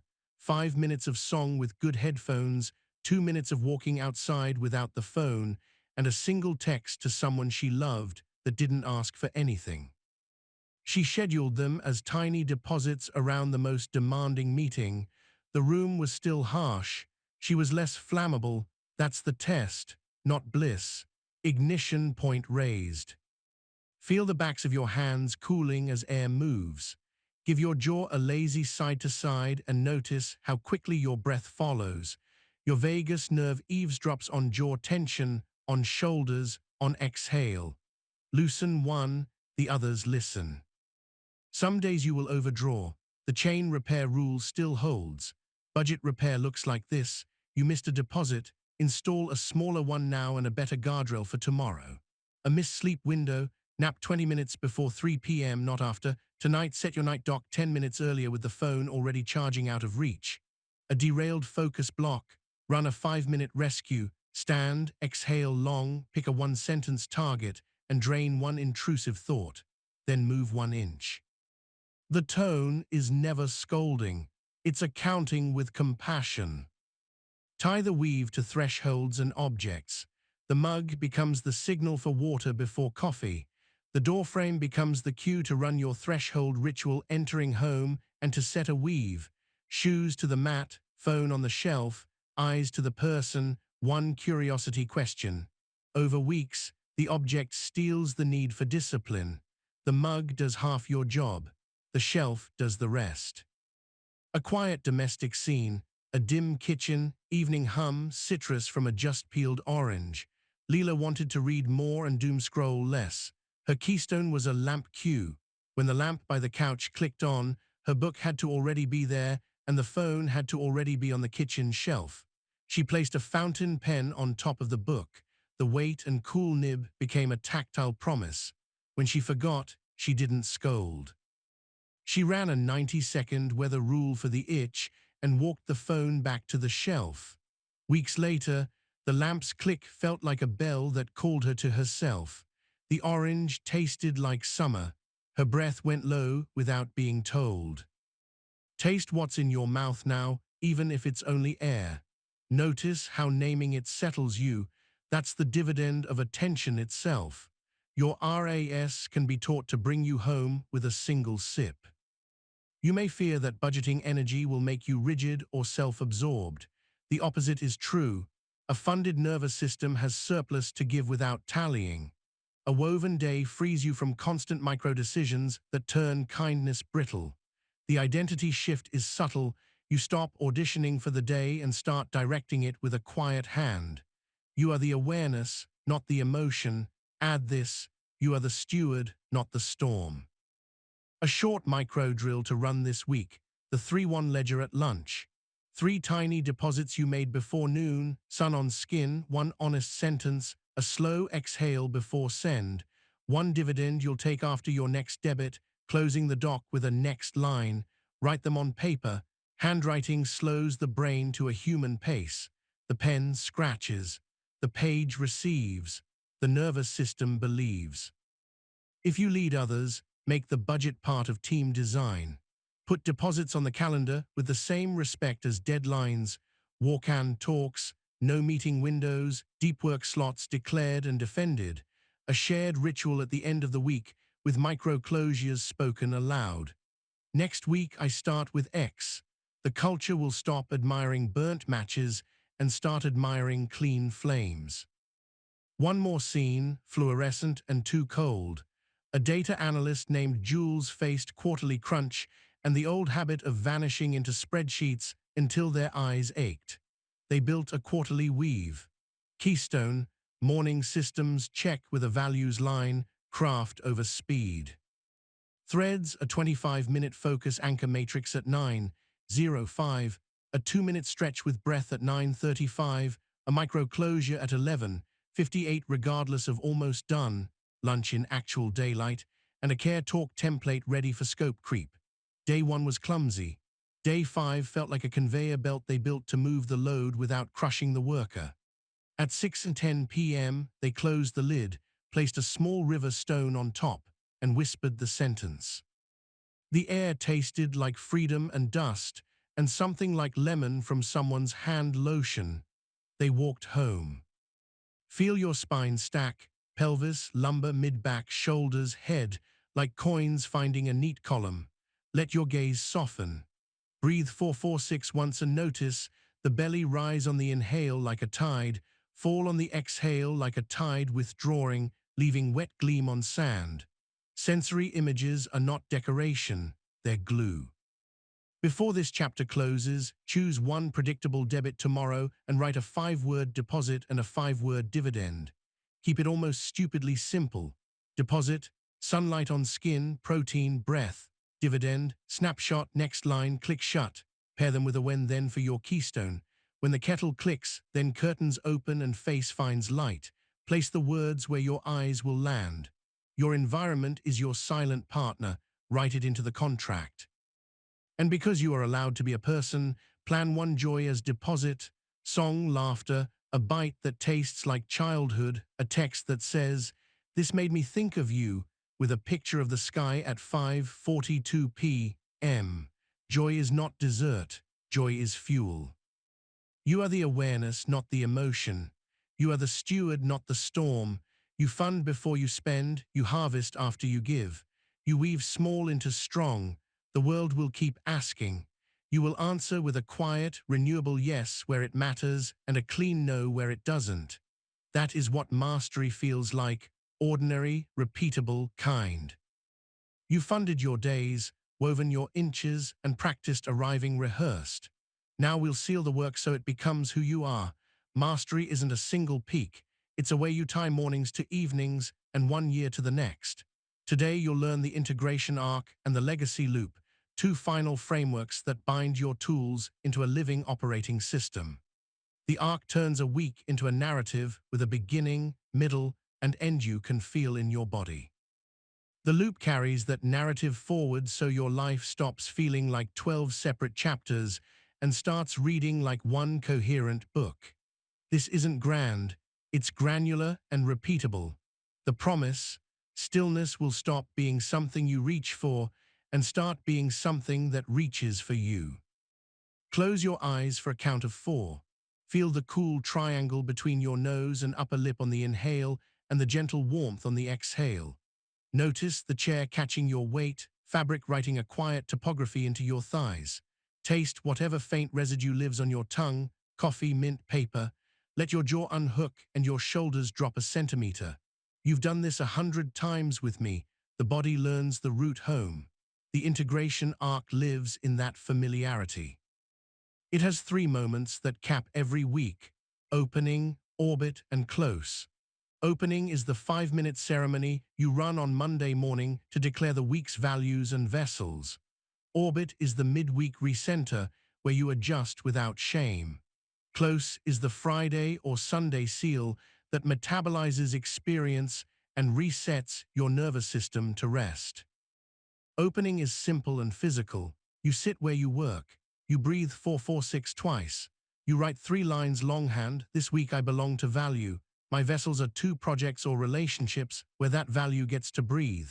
My pledge inch is 1 tiny action you can complete today." Then you stand and do 1 state stack, base, boost, bias, to enter your first focus anchor matrix block. You've met each of these tools before, now you're braiding them on purpose. Neuroscience in plain shoes: a single value primes salience, a vessel gives it a place to live, a pledged inch gives dopamine a reason to show up.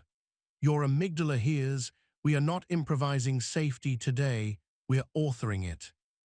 The orbit happens midweek in 10 minutes, preferably somewhere with light on your skin.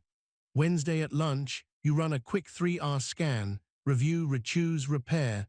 Review asks, what state stacks, pledges, and boundaries actually worked? Rechoose asks, where do I point the next inch now that reality has spoken? Repair asks, what chain bent that I can microfix in 2 minutes? You breathe 4-4-6 once, soften your gaze to include the edges of the nearest window or doorway, and speak 1 12-word truth about the week so far. Clarity is working. I'll narrow scope and protect a deep slot. Or I overpromised Monday. I'm cleaning scope and keeping trust. Then you perform 1 tiny repair on the spot. Send a single sentence, rename a file, put a stone on your laptop, and walk. Orbit keeps the week from hardening around a Monday fantasy. It keeps your nervous system from registering failure, where a simple mid-course correction belongs. Close is where meaning settles. You run a body-first debrief on Friday afternoon or Sunday evening. The 5 senses seal. Sight: name 3 colors you saw most this week. Sound: recall 1 sound that soothed: kettle click, train hush, rain on metal. Touch: 1 texture that steadied you: mug rim, desk grain, someone's palm. Smell or taste: 1 hint that felt like home. Interoception: 1 internal sensation you want to remember: jaw soft, ribs expanding sideways, belly warm. Then you write 5 lines: 1 thing I did that honored my values, 1 boundary I kept, 1 repair I made, One stillness I offered someone else. 1 inch I'll carry forward Monday. You seal with a micro closure, snapshot, stash, seal, sentence, and with a literal switch, light off, lid closed, stone set. Your body believes stops when it feels them. Listen now for the farthest sound in your space, the electric hush, a dog's bark, pipes murmuring.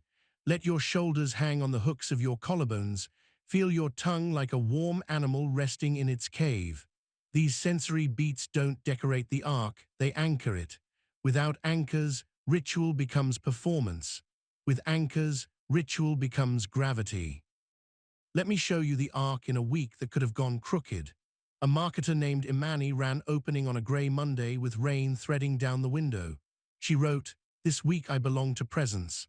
My vessels are client A's launch copy and dinners with dad. My pledge inch is a 2-minute read aloud before any send." She ran an alert state stack and entered a FAM block.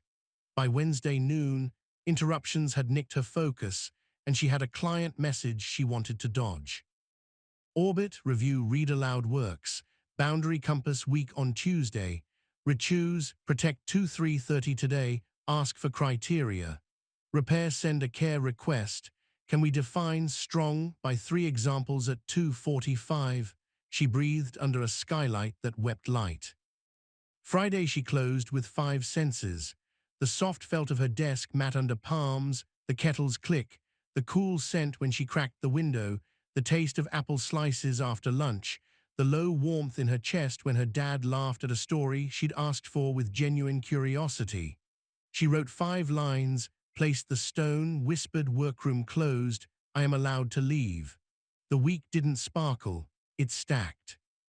Now the legacy loop. Legacy isn't a monument, it's a rhythm. The loop ties your arc to months and years by asking 2 questions and installing 2 practices. The questions are the kite and the anchor. The kite is what do I want my nervous system to be known for in this season? The anchor is what 2 sentences would I want a close friend to say about how it felt to be around me this month?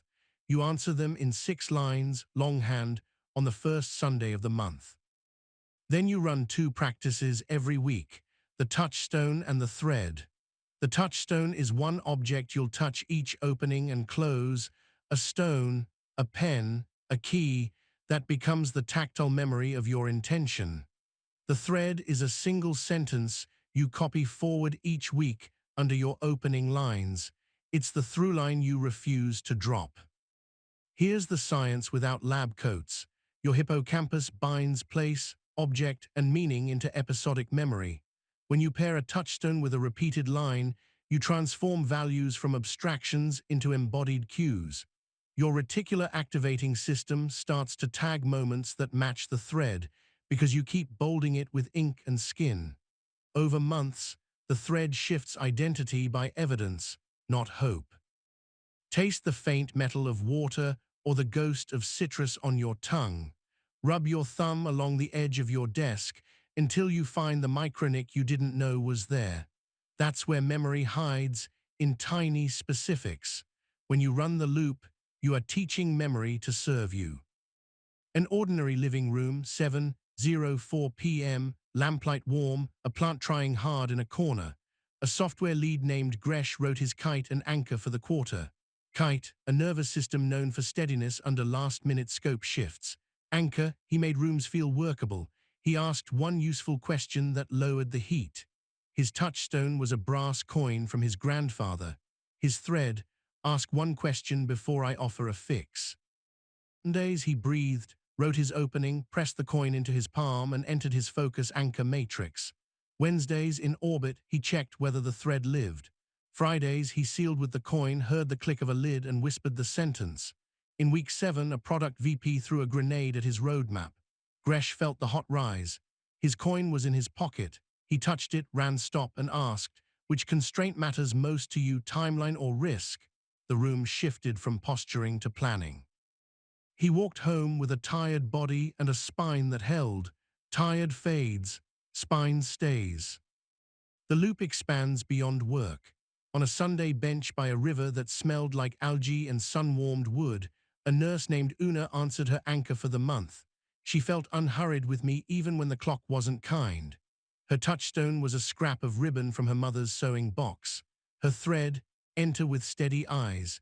She tied it to her threshold ritual at each patient doorway, release, remember, request, and to 2 breaths she could feel.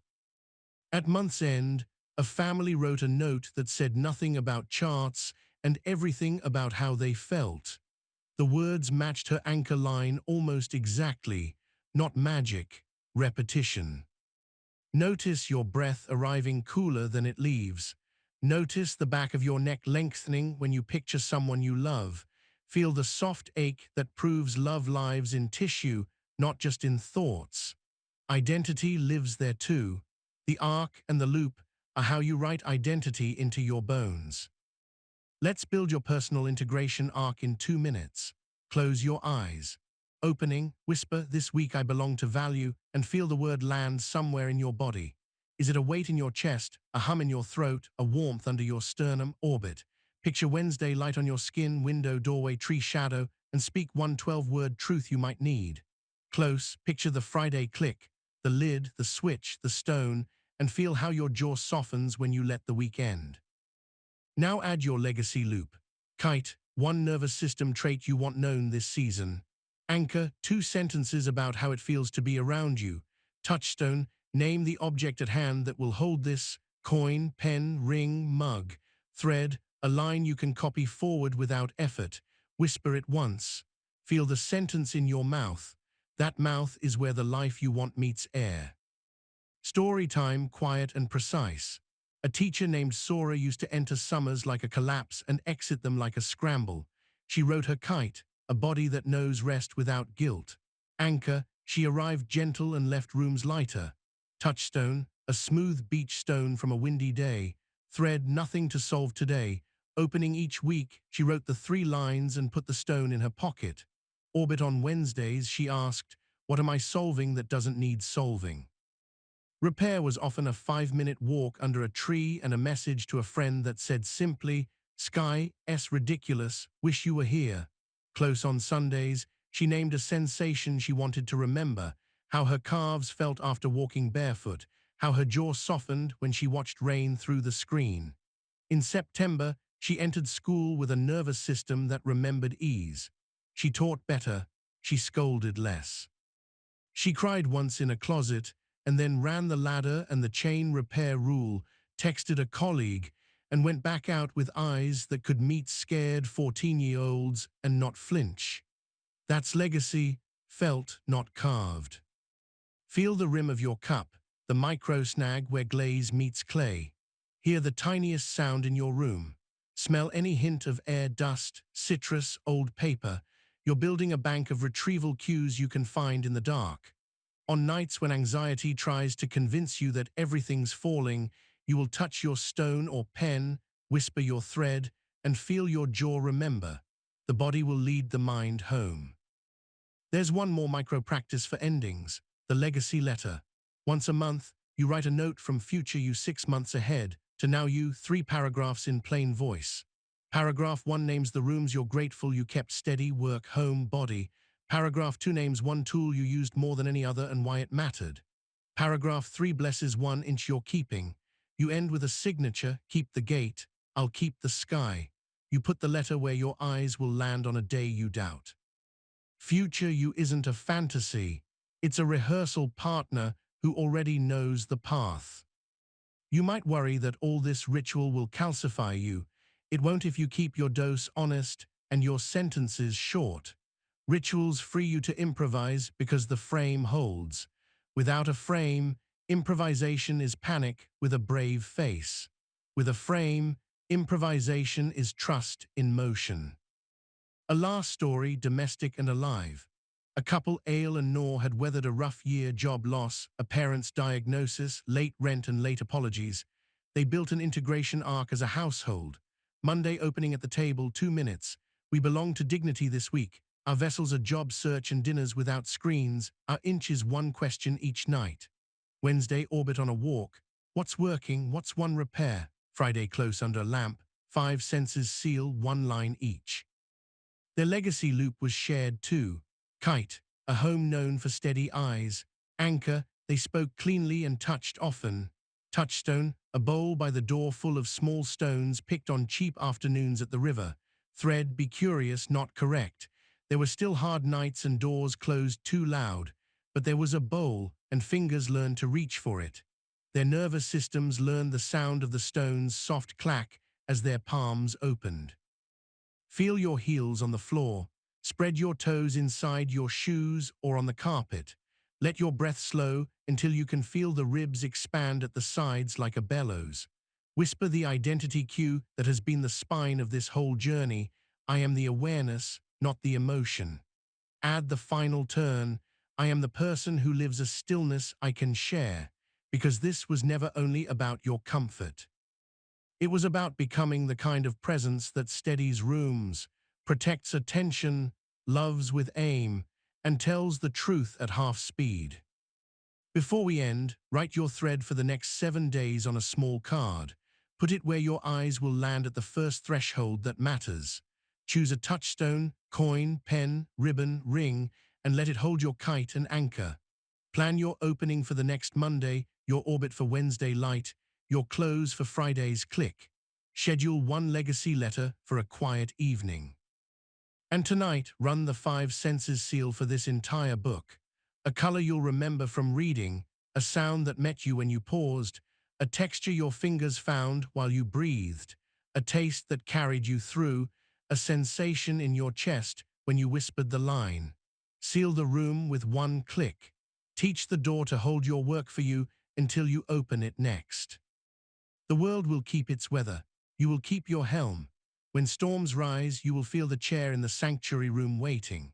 You will breathe 446, name the signal, widen the window, flip the switch, run stop, consult your compass, step through a threshold, build a state, aim your beam, climb the ladder, repair the chain, ask for what matters, cast your arrival, and close the room.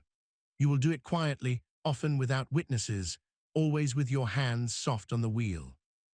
This is the art of inner stillness, not an absence, but a practice, not a trick, but a craft, not a pose, but a life.